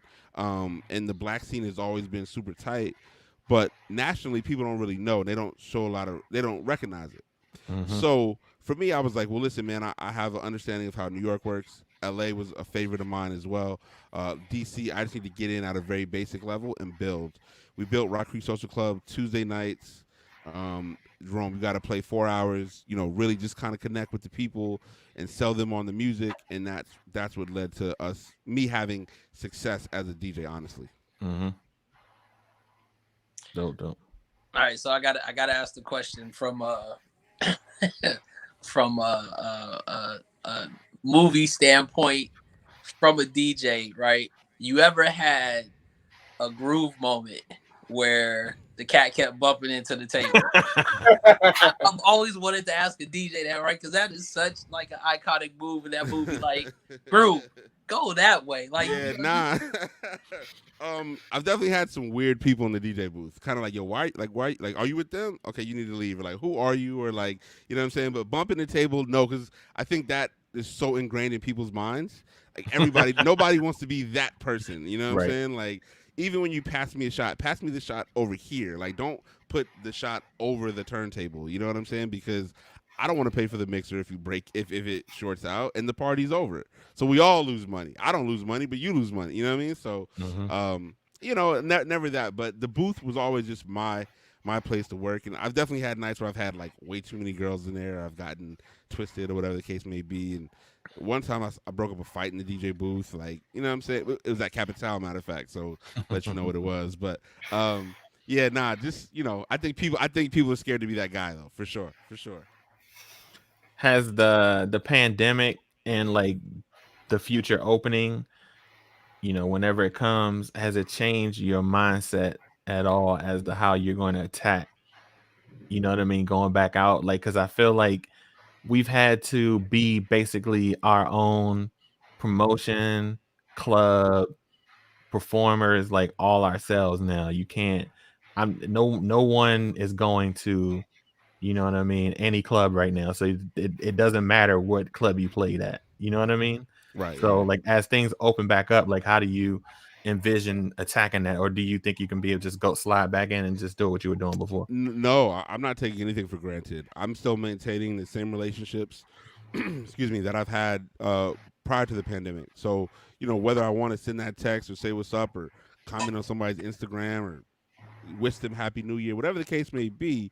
And a lot of people I'm genuinely friends with, but at the same time, it's still a business. And I Mhm. still know that there are a lot of DJs who want, uh, where I'm at. I've been very privileged, but I've also worked very hard to get where I'm at. So by no means do I think I'm just going to slide back in. It's hard work right across the board. I think we know like everything's going to be crazy the first couple weeks when things reopen. Mhm. But you can't assume that I was your guy before, I'm gonna be your guy again. Nah, like let me do what I need to do in the meantime, like build a streaming community, which I have, which I'm still doing, still figuring that whole thing out. And then in the real life, people will come back as well. You know what I'm saying? But I'm not comfortable resting on my laurels by any means. You know Mhm. what I mean? So yeah. I want to touch base on the What's a Podcast, since we are in the podcast, and uh, how did you get into podcasting? That's the hmm first question. The second question is, how did you find your crew, your guys out there, get that together? there was a DJ podcast called Reflections of a DJ, and they're based out of Vegas. Those are my homies, and they just made podcasting very. They're us. It's culture. It's a culture that I can. It's a group of guys that I say, oh, y'all know each other. Y'all been on each other for a while. Like you have inside jokes. You made podcasting human. You Mhm. talked about things that were pertinent to me and to my life, right? So whether it's sneakers or whether it's the struggle of the gym or whatever the case may be, they just made it very real to me. And so I was like, okay, there's a human element there that I can, because before it was like all like Malcolm Gladwell stuff and like Right. things that it was very knowledge based, but sometimes you just want to hear just like humor, fun Right. stuff, the homies, barbershop conversation. And so the guys that I do the podcast with, I've known all of them for at least 12 years, if not more. You know what I'm saying? Like, yeah, we all met at Commonwealth, and I've known them since 2007. It's 21, so we've known each other, yeah, 12, 13 years for sure. Dope. Yeah. Nice. What else? So like what do you think, you guys are jumping into video, like to me, like there's so many opportunities when you get into podcasting and your ability to like build a platform where you can kind of say whatever you want and get the messages out. It also becomes like advertising, what I mean? Like you said, like people really invest into you. Like where I don't want you giving you give away too much game, but like kind of where are you envisioning taking things next? You know what I mean? In your the things that you do. I felt like video is kind of where it is across the board, right? Like people, we're seeing all the social media we use, video is being integrated in every single platform. Spotify has stories, Twitter has stories. Like video is sort of what everybody wants to look at, in short form or long form. And so I feel like video is just the next step now. Like a podcast to me it's really your own a TV station, right? Like you're Hmm. not just discussing like minimal things from like an outsider's perspective. Like right now, we're all on the floor. We're in the nation's capital, except for my man E. But we're all like literally, we're right here. So we're Right. reporting from the ground. So if somebody from Seattle is like, man, like I don't know what's going on, and I don't really trust CNN or whatever, but I can listen to this podcast and they can tell me what's going on, then and they can see us and they're like, and we look like them or whatever the Hmm. case may be, It's so powerful. yeah, it's powerful, it's engaging. And so I've always felt like recently I felt like video has just been the place where okay, this is where it's going to go. You know what I'm saying? Audio is great, but I feel like once the pandemic hit, I just stopped kind of listening to music the same way I was before. You know what I'm saying? Before we were all listening to music on the go, in the car, on the, you know, I live like right in the middle of DC, so I take the bus a lot of places, or I ride my bike. And if there's nowhere to go, I'm kind of like not listening to music the same way I was before. You know what I'm saying? So, but I'll turn on the TV now, and I've been like, I'm heavy into like cycling now. Like I'm trying to really get into that. I watch videos of like these dudes in like Norway, and they ride their bikes, and I'm like, yo, that's tight, right? And he gets 30,000 views. And I'm just like, yo, like before I. What's going on here? You know what I'm saying? What's going on here? But again, I wouldn't listen to his podcast because he speaks with a heavy accent. But the cinematography is incredible. Amazing. Yeah. Now I got my Cannondale. I put up the Cannondale site. I got 8 bikes in my cart. Right, it's like $80,000. I can't afford none of them. Right. I've been so like excited by what I've seen, and so I think that's just all where that's all where we're forced to go, right? You put up a DJ mix, it's cool, but if the gym's not open, if it's cold outside, if all the outlets that you had to listen to music have kind of getting shut off, you're like, well, I'm gonna just put something on TV. So if I watch your podcast, I'm like, oh, yo, so if I got the Nirvana shirt on, or oh, my man E got the Marathon shirt on, did y'all happen to buy? And you start making connections. You know what I'm saying? It's like, oh, there was a dude in the Capitol yesterday wearing a Crenshaw jacket. You're like, oh my God, he's got the Marathon shirt. You're like, you know what I mean? So things become so human, and you're just like, man, this visual connection just opens up a whole new world for us. So now when things open, I want to buy an $8,000 bike and a Crenshaw jacket and go to Norway and ride my bicycle in the woods and record a podcast while I'm doing it. Get a drone, have my shit look real. Like, you Yo, know what I'm saying? What's the dude? What's the dude that the dude out of the West Coast that I think he might have won. He's like a recent Red Bull dude, but he also had like cancer or whatever. And Lazy Boy. His like drone game is sick. Right, but they're illegal in DC, right? So you can't even have a drone. But I'm just saying, like, let me ride my bike 100 miles. I think you got to be like 100 miles from DC. Bring my drone. Valley. Right. I'm gonna give you all that.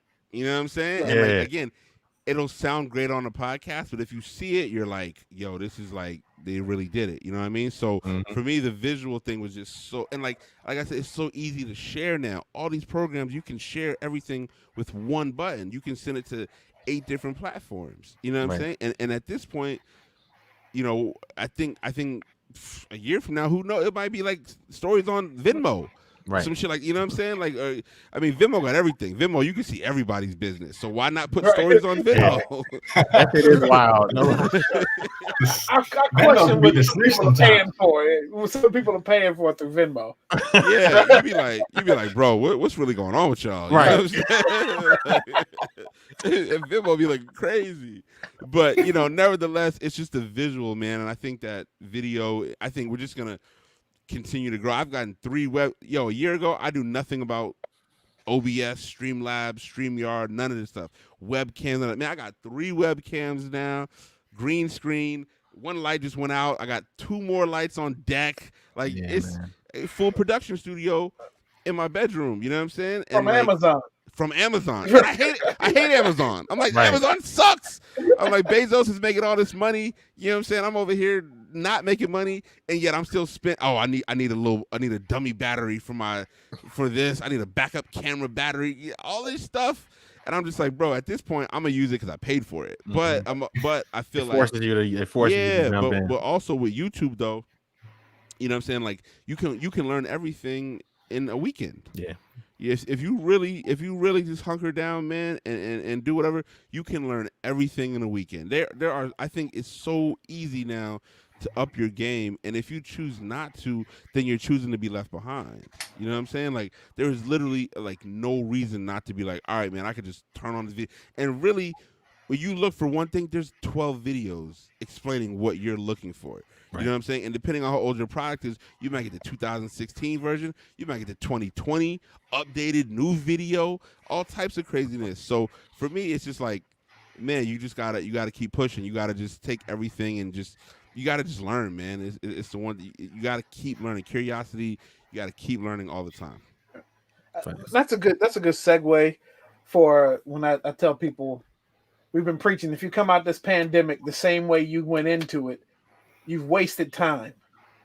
And you just sat here and said that you can get on YouTube and learn anything you want.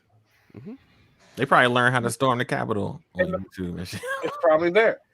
And you touch base on that, but then, oh my God, like you said, look, with the touch of a button, you can send a message across the world. I saw the shooting in the Capitol before the news outlets even had it yesterday. Like, how powerful is that? Just the touch of a button, you can affect the world. And to dive back on what you were saying as far as visuals, yeah, we started off audio, and I think that was good for us just to learn the ins and outs of podcasting, because with audio you have to, no one wants to sit there and listen to three guys talk if it's not interesting. Like, you have to have like something to draw people in. It makes you be creative.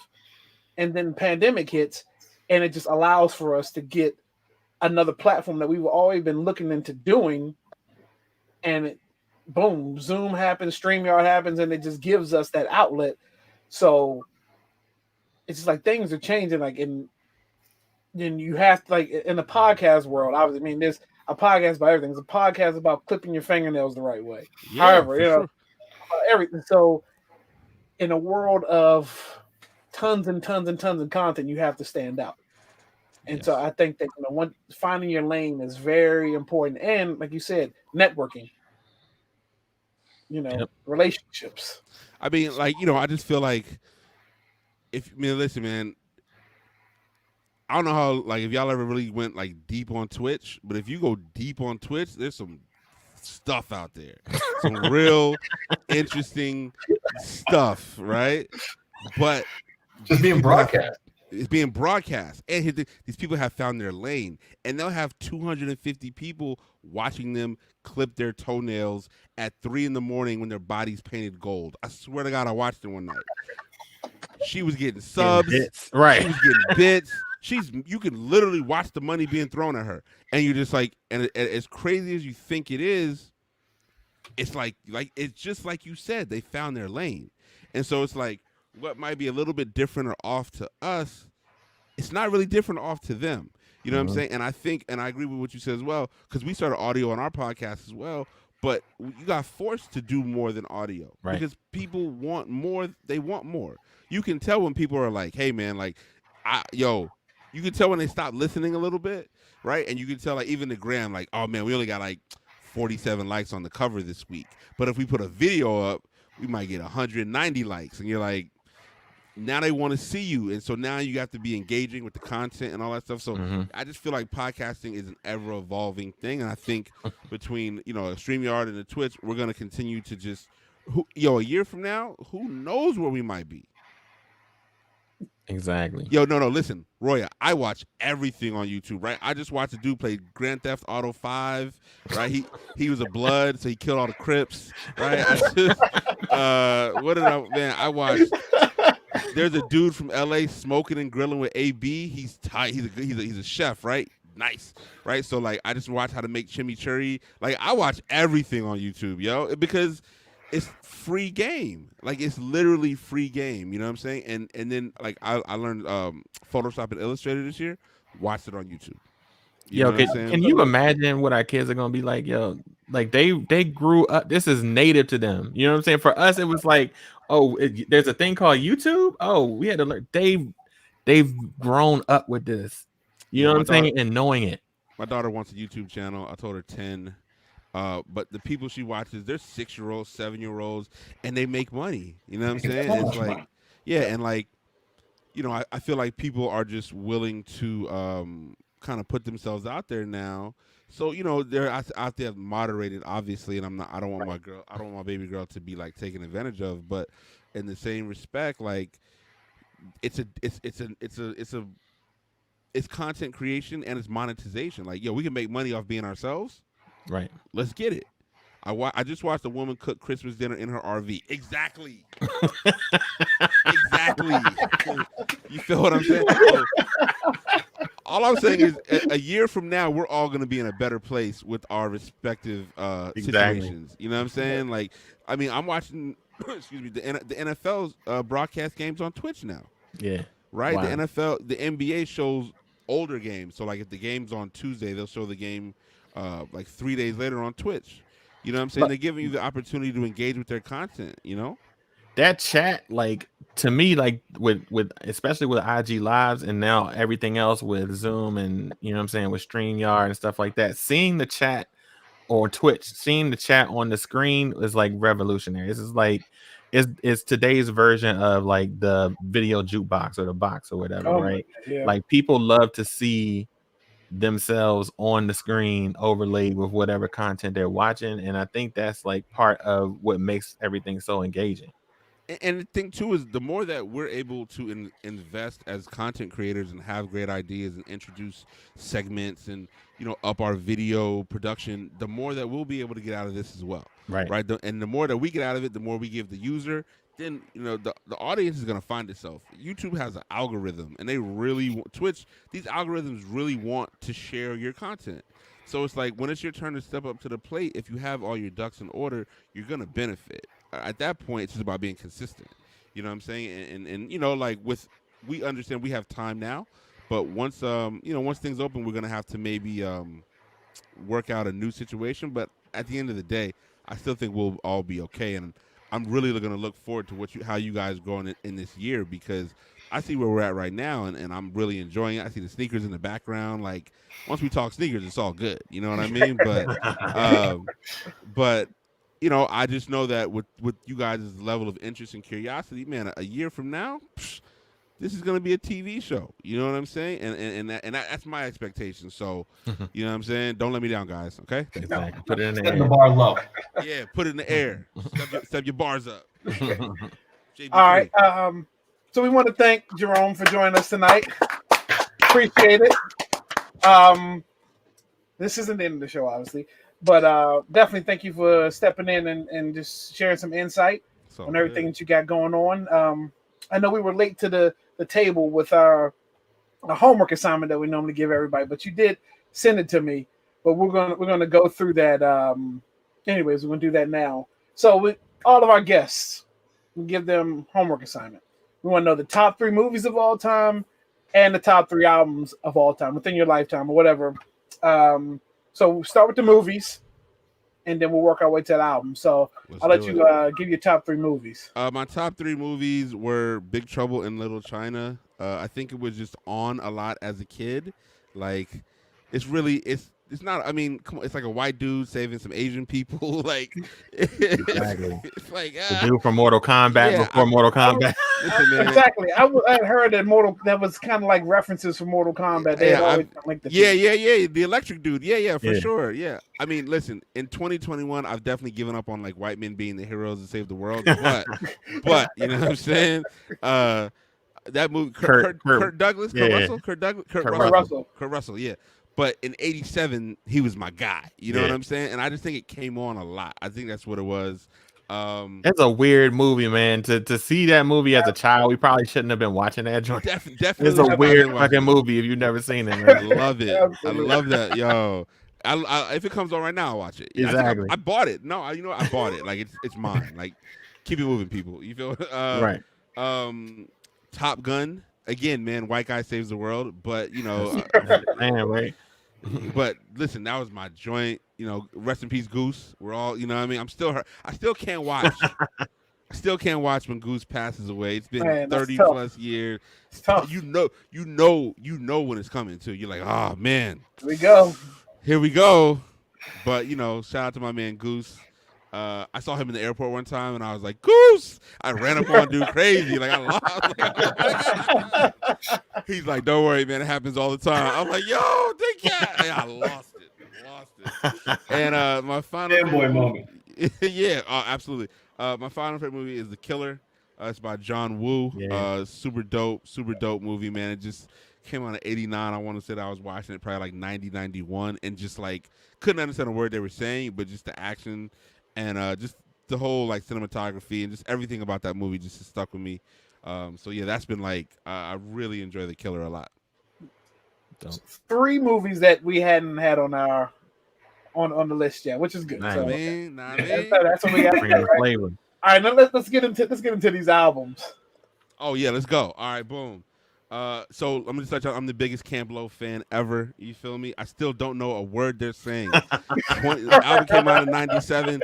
Don't make no sense. But yo, Camp Lo, Uptown Saturday Night. I listen to it all the time. My daughter knows the lyrics. Like it is, yo. I mean, and like I like Lucchini. I think Cooley High is a better song than Lucchini. It's just, yo, I love that album. De La Soul, Stakes is High. Yes. Again, man, it was just a really dope album. I got the promo single in '95. Album came out in '96, and it just stuck with me ever since. Dilla, the video was ill for Stakes is High, like just the whole situation. And then, man, Tribe Called Quest, Low End Theory. Man, I love Tribe. I will fight you if you think Midnight Marauders is better. You know what I'm saying? Like I know it's a matter of personal preference. Yeah. It's an age thing. It's a 1A, 1B. 1A, 1B. It just really depends on, you know what I'm saying? Like I was born in '80, so I'm low end theory. My brother's born in '83. He loves Midnight Marauders. You know what I mean? I'm 81 Midnight Marauders. Right. So but love the album, it was there. It was one of my joints. You know what I mean? So those are my 3 favorite albums. Dope. All right. Bringing the heat. Here we go. So, Jerome, this is where Rich gives us some insight on what he's thinking, what's going on in his head. Follow from this guy. Here we go. So, all right, E. This is actually, I think, is going popular opinion, not so much unpopular opinion. And if I will definitely fight anybody that says that this is not what I am about to tell you what it is. But as you can see by the illustration above, bam, that Boys in the Hood is the top hood movie ever. Ever. Now, again, I'll give you all the East Coast, paid in full. I get that. I get, Alpo, all that good stuff. I get all that. But and don't get me wrong, a close second was Minister Society. Okay. Whoa. The close second. Hold up.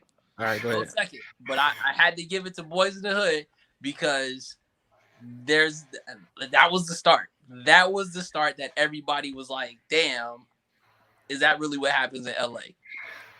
See, I gotta go with Friday.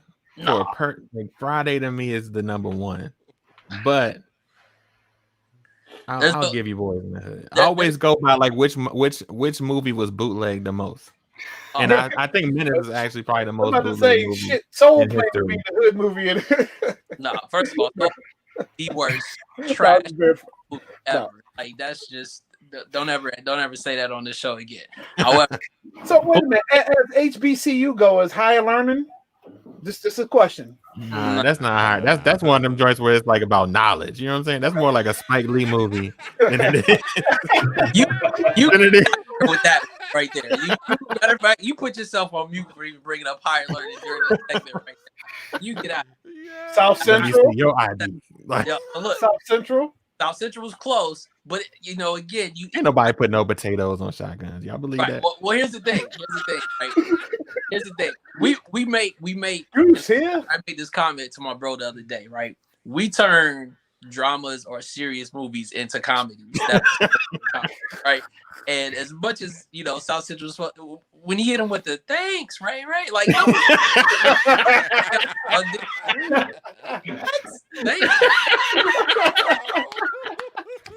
cut that shit out. Cut that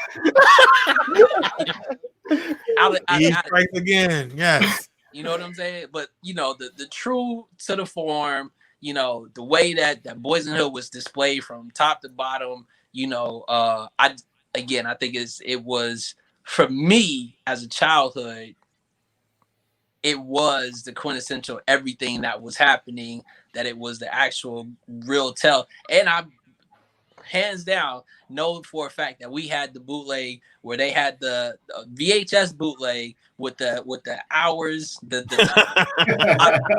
timestamp on the joint. Yep. And I was like, and I'm sitting there, I'm thinking like, man, what would everybody think knowing that Pops is the pastor and he's the one that brought the bootleg from the barbershop that we go down to, you know, to get our haircut, and he bringing it home and we watching it already. You know what I mean? Like this is what I'm introduced to. But hands down, Boys in the Hood, the illest hood movie ever. Man, I'm from the suburbs. I don't know nothing about that. Is that a subliminal that you got Ice Cube blurred out? Is that a sub that Ice Cube? Oh, no, man. so okay.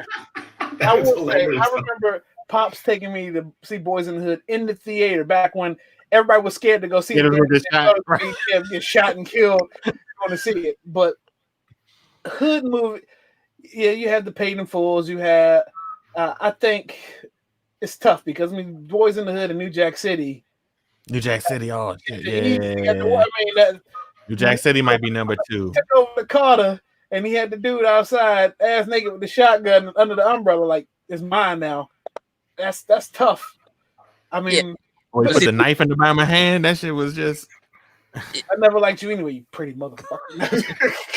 But you gotta look at it, like I said, it's definitely a biasness, right, from the West Coast. Yeah. You know, get that hood that you see, you know, on the East Coast, right, is not. It don't look like the same hood that you see on the West Coast. You know what I mean? So when you see that variation to it, you just realize like it's more visual to me when you see that Boys in the Hood, especially when you got the homeboy in the wheelchair, you got the lowrider, you got the cat that listen, Ice Cube, Jerry Curl in that movie was everything. Right. And everybody and their mama that acted like they didn't have one in LA had one. Ricky! Who thought they could run away from a shotgun? That you did that in LA too. Yo, that shit was wild. Yeah.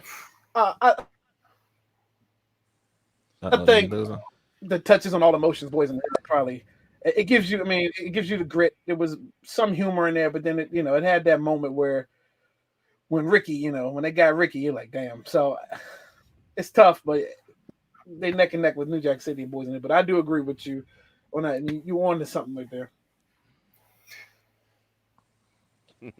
Jerome, you're not gonna catch any fighting from me. I mean, I think Menace, but my reason for Menace, I think, ties into the soundtrack a little bit more. Like the soundtrack was just so impactful for us. Boys, I don't remember the soundtrack as well, and it definitely one song for Boys in the Hood, and that was Raphael Sadiq, Just Me and You. Oh, okay, right. Well there you go. But see that Menace soundtrack was fire. Yeah. Fire, right? So, matter of fact, I saw Spice One at South by Southwest, and he was performing. I was like, "Yo, you gotta do the joint for Minutes, yo." He did it. I was like, Spice One. But for me, it's Menace. But I mean, Boys is right there. Like, I mean, people still reference Boys stuff to this day. You can still go buy a shirt, you know what I'm saying, from Urban Outfitters that have a Boys from the Hood. You know what I mean? So, Boys in the Hood. Excuse me. So, I'm not mad at it. It's 1A, 1B. It's Low and Theory, Midnight Marauders. To me, it's the same comparison, same parallel. You know what I mean? Mm-hmm. Yeah, that Bama, the father was dropping game. What was his name? I can't remember his name in the Lawrence movie. Fishburne? No, I mean, what was his name in the movie though? Oh, Furious. Furious, that's it. Yeah. Furious Style. Furious Style. Don't be a menace. This is Don't Be a Menace kind of. I love that movie. That movie kills me. That movie was amazing to see in the movies. The soundtrack, and it was so foul. Like, and I feel bad to this day for laughing at it, but it's the funniest shit. Is the little MC Hammer joint, like the part with the camera. That shit was foul. It was that is the foulest thing, but it's still funny. Yeah. Okay. CB, what was your take? I mean, Boys in the Hood was one of the joints that when I saw when I was younger, the exact reaction that E's talking about was like, yo, is that really what it's like out there? Like that was what it was for me. And I'm seeing it after this joint started being shown on like television. So it's like not even, it was a different thing than being exposed to it from kind of a PG-13 point of view, and then actually seeing the real movie, because obviously I was interested. I was like, yo, I got to see actually the real thing. And then it was like, oh, like this is like they showed some of this stuff on television. Like, all right, like I do remember though them always being like, or when the movie was coming out, them being afraid people were going to get shot at the movie theater. Mm-hmm. That was like a real thing. Yeah. That was a very like, I feel like that was more kind of a West Coast thing. I know like Arizona, they definitely were concerned about, especially when Menace came out. Like Boys in the Hood kind of caught them off guard, but Menace came out, it was like police at the movie theater. They would only show it during the, they wouldn't show it after like certain times at night, and like they wouldn't show it on the weekends. It was weird, man. It was it was early. I don't know. It was bad. I will say you have never seen more Avirexes in your life than the premiere of Paid in Full at Rivertown. That shit was amazing. Like Prince George's County, Southern Prince George's County had Avirex on lock. They showed out. Let me tell you. They showed out. I remember I was at the Sprite Liquid Mix tour. Jay-Z was headlining. That's actually the day I met the NERD for the first time. First and only time. But right before Jay came out, there was a sheet that covered the stage. And after, like 20 minutes of getting the set together, the stage together, whatever, lights went out, and then all you hear is Rakim's Paid in Full. And then the trailer for the movie came in. Everybody's like, yo, that's crazy. And then you see, at that point, that's when Cam had just joined, Rockefeller and all that. So he was in the, and like, wow, what is this? And then after that joint went off, the drape dropped, and Jay sitting in the middle of the stage on like one of them like big spoke bicycles, and he goes straight into Hard Knock Life. Like he opens up the set with that, like that's mean, crazy night. That's like, mean. That's mean. Crazy. Yeah. I miss concerts though. Yeah. But, yeah.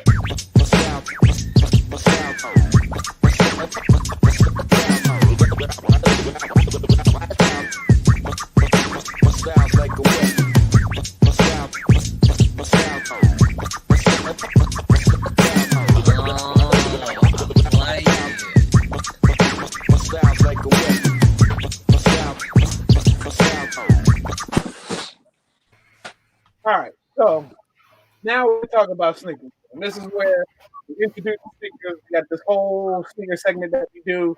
It's called For the Soul, and we normally start off the For the Soul with this thing called is Copper Drop. Since you knew it's your first time on the show, I want to do something else for you real quick before we can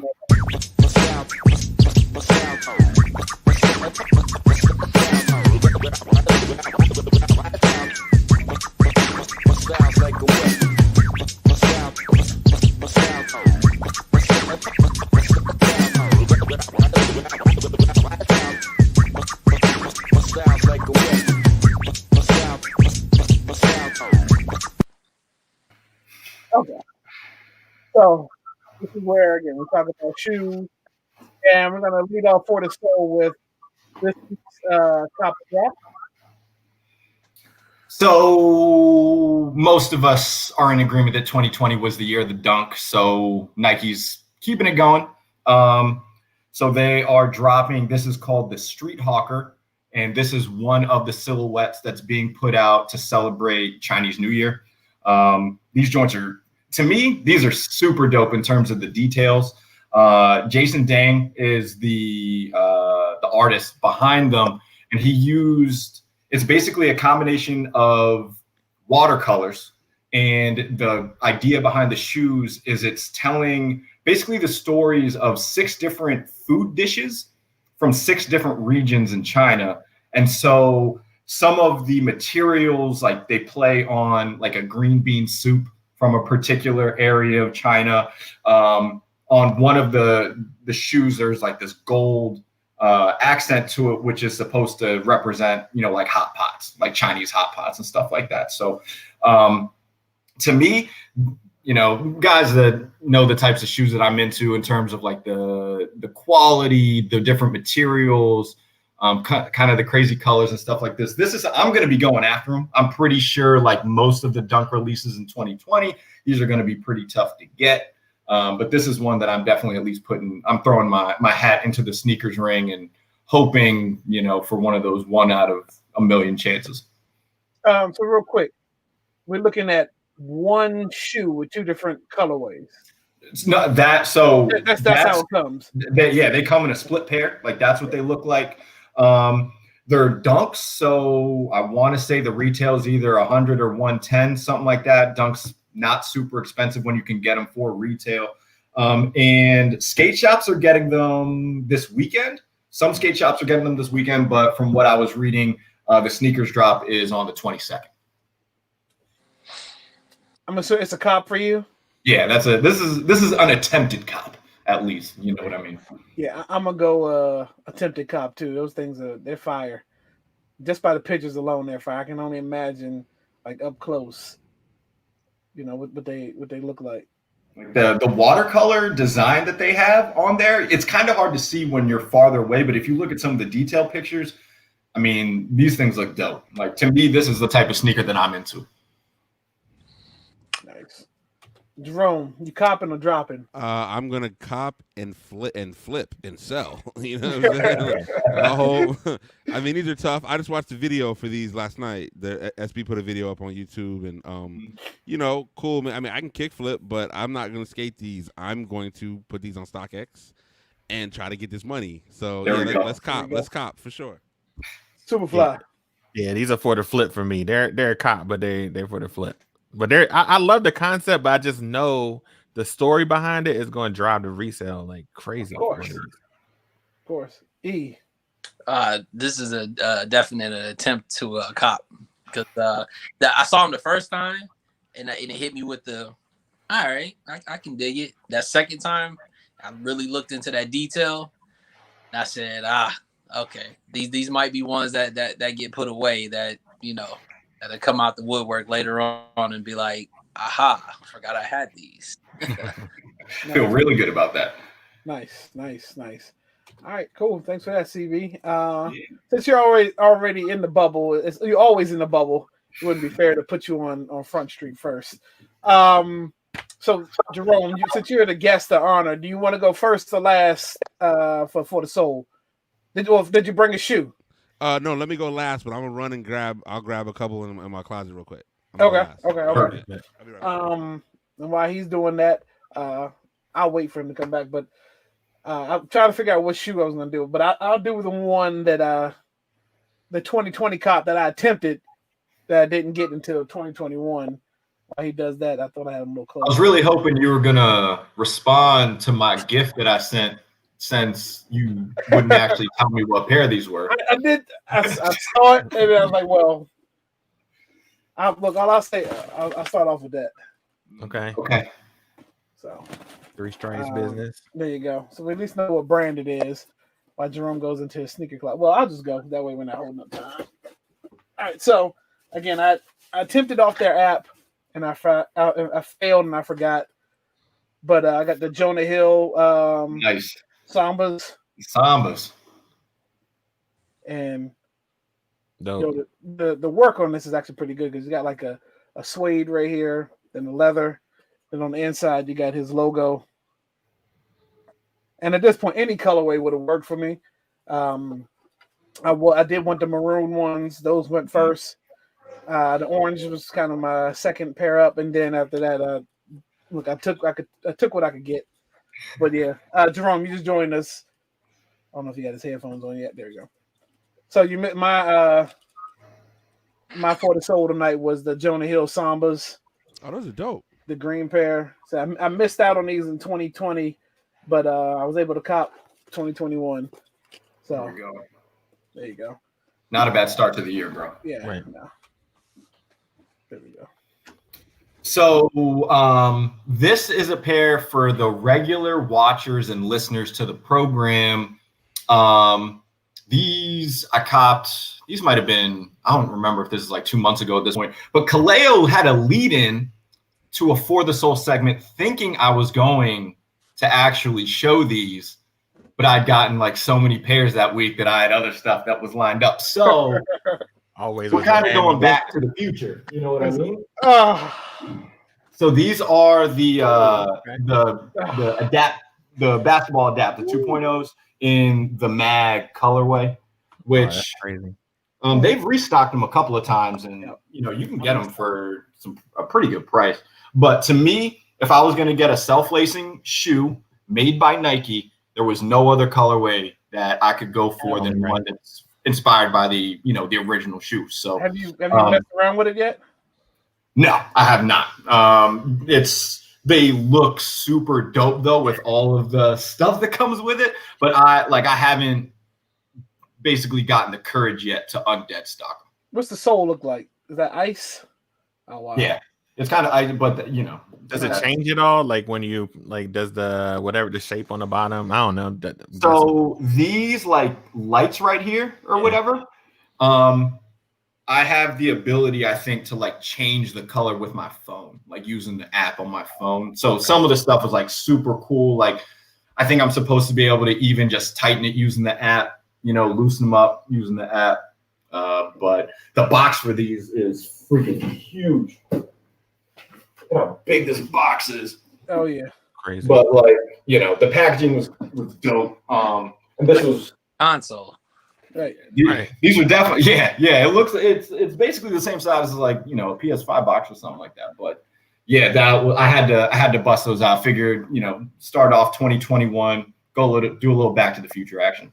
I can imagine where we're going with these sneakers because I remember the Gary Payton had the inner, first you could zip it down and get half the shoe. Then the next go around, the Scottie Pippen had it as well. You can put the inner booty inside the different outer sole of the shoe. Now we have the digital self-lacing, and I'm telling you, what's going to come next is going to be a shoe where you can change the color of the whole shoe by your phone. So one shoe that's got to be coming. If you can change the lights on it, they're going to come up with a shoe that's going to be just a basic price, stock clear white color, and then just through your phone, just through the app, you'll be able to customize the colorway or something like that. That's going to be coming. Right. Well, since we're starting 2021, I'm gonna start with the faithful, with the never does me wrong. Great shoe. Yeah, boy, tough. And I'm definitely gonna change the shoe. Yeah. Tough. Green in there. I would have bet that CB would have caught these because of the texture that they display on this shoe, as far as the different from the leather to the actual stitching is crazy, because you can like actually feel the stitch, like it's a harder stitch on there. They got the mini swoosh. And like I said, just the whole silhouette of the shoe is, I almost don't want to put my foot in these, but they will most definitely get put to use. And again, I'm definitely gonna swap out the shoestrings and the inside of it. That joint's fire, man. I couldn't. They're keeping the Max 1 alive for me right now. It's keeping my life from all the L's that we've been taking. No doubt. I'm getting to the point where like I'm running out of shoes to display, but I brought out a pair. I'm pretty sure I haven't displayed these yet, so we'll be looking at the. There we go. Vapor Max. Boom. Nice. This particular pair. So if you can see the colors on it, without it being in the light, yeah. So we got a pink pair going on. Yo, super comfortable shoe. I got those. I DJed at the Nike store last year, so they gave us like, hey, take whatever you want. All right, hold on, let me chill. I DJed at the outlet, right? I did the outlet on New York Avenue, and they were like, yo, take. You got like a $200-$300 limit. You can take some stuff. It was like the best pair of shoes they had in there. I have those in black. They're super comfortable. Nice. Yeah, the new ones are crazy. Like I love those. The the 2020s or whatever they call it. Yeah, the joints are crazy. Vapor Max 3, that's what it is. Is it my turn? Yeah. So I I've been a big fan of the Dunk for a while. I probably since about 99, 2000 down in Hampton, nobody really cared about them, so you could get everything you wanted relatively easy. And then I had a plug at various skate shops. But like during the pandemic, I was like, man, I'm gonna just start wearing some shoes because who cares? Let's just wear some sneakers, right? Right. So both of these are two different joints. I had these. Ooh. Yep. Right. Yep. Hold on, I got a new camera. I'm trying to work this. I know it's crazy, right? Nice. Trying to get the right angle on the shit. Those are So I wore those not knowing that Travis Scott was gonna wear them. Right? So I was just like, let me wear them. Right. They were dead stock. They've been dead stock for like resale years. through the roof. The After resale that. went through. I was so mad, yo. Like literally, the resale is like something stupid right now. Same with these. I got these. Kyrie wore these a few weeks ago. They've been on ice since like 2005, 2006, and Nice. You could still resell those used Yep.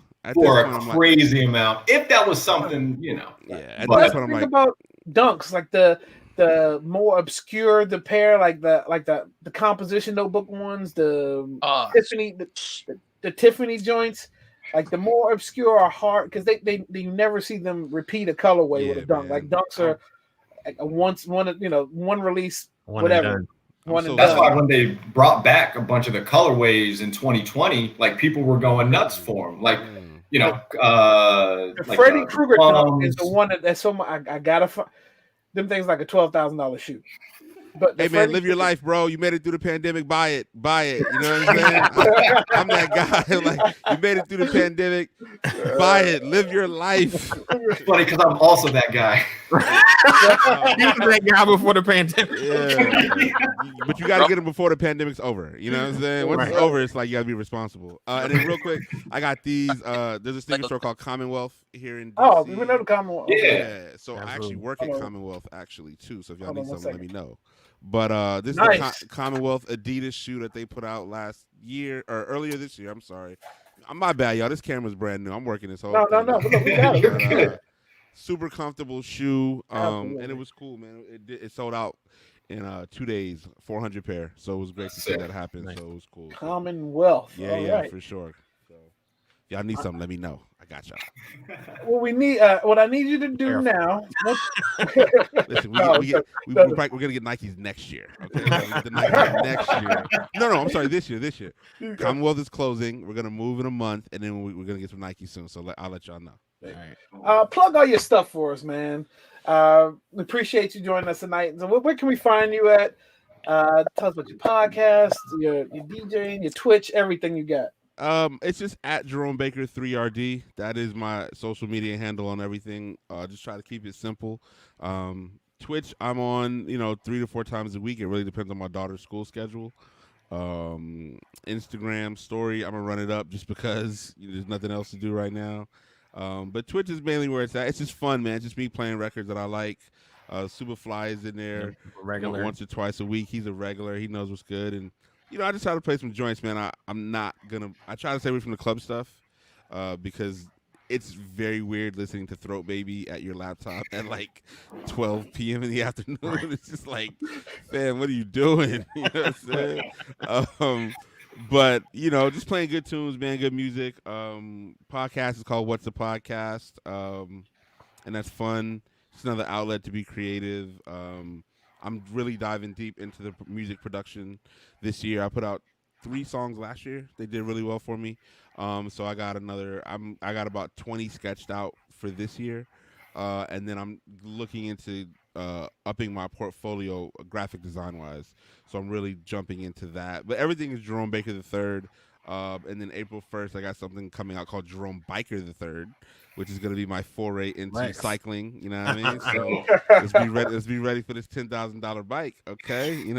But they only going to get $183 a month from me. Okay. I don't care how long it takes to pay it off. That's what y'all finna get. $183 a month. And we here. But, just trying to stay productive and creative and just not let, the state of the world just engulf me too much. Man, I got a daughter. She's 8. She's going on 9. She's like way too smart. And I miss my mother a lot. So, what I mean? It's just sort of like, just keep things pushing and take things one day at a time. And yeah, man, that's where you can find me at, man, for sure. Absolutely. So if everybody's watching, if you haven't already done it, go to our YouTube page. This is it right here, WRC Podcast, a show for We Are Something Else Podcast. Like and subscribe to the channel, hit the notification bell so you know when we upload something. We're trying to do at least do 2 to 3 uploads a week now, whether it's mini stories or the full on podcasts. Yeah, we're trying to get monetized. We're trying to get somewhere. So if you haven't done it, or if you know somebody that hasn't done it, tap your, what they say in church, tap your neighbor and yeah, show some love or whatever. And we're on all platforms, iTunes, Instagram, YouTube, all of it. Yeah, all that. But I want to say next week he's in the comments. If you're still in there, Sean, send up the fire emojis, whatever. So next week we're gonna go back to our concert series that we did. We did a concert series, a concert show last year, sometime when Mr. Marcus Young, which was actually pretty dope. So next week, Sean Xavier of the Hot Seat Podcast, 1-4 for the Hot Seat Podcast, he dropped an album at the end of last year, actually on I think the 31st of the year of December, and it features let me see, this is probably him right here. Oh, there he is. So yeah, Sean will be on the show next week. Roman numeral XIX. He talked about on the Hot Tea Podcast this past week. But check out their stuff. They're on Spotify. But he'll be here next week promoting the album, and we're gonna do a little show and Q&A. And you can find the album. I think it's on all platforms as of Saturday, but it's right now. It's on Bandcamp and Spotify. But I think it's be on Tidal and iTunes and other places this Saturday, from what he told me. Nice. So that's next week. But other than that, again, we appreciate everybody for watching. First episode of 2021. It can only go up from here, right? Hey, real quick before we go, man, we gotta say rest in peace to MF Doom. I forgot that we didn't even bring that up. Just a gut punch for 2020, and I've been all in his music. To the other day, like it's kind of twisted my mind up, so I forgot all about that. But I wanted to bring that up before. Yeah, man, I forgot all about it.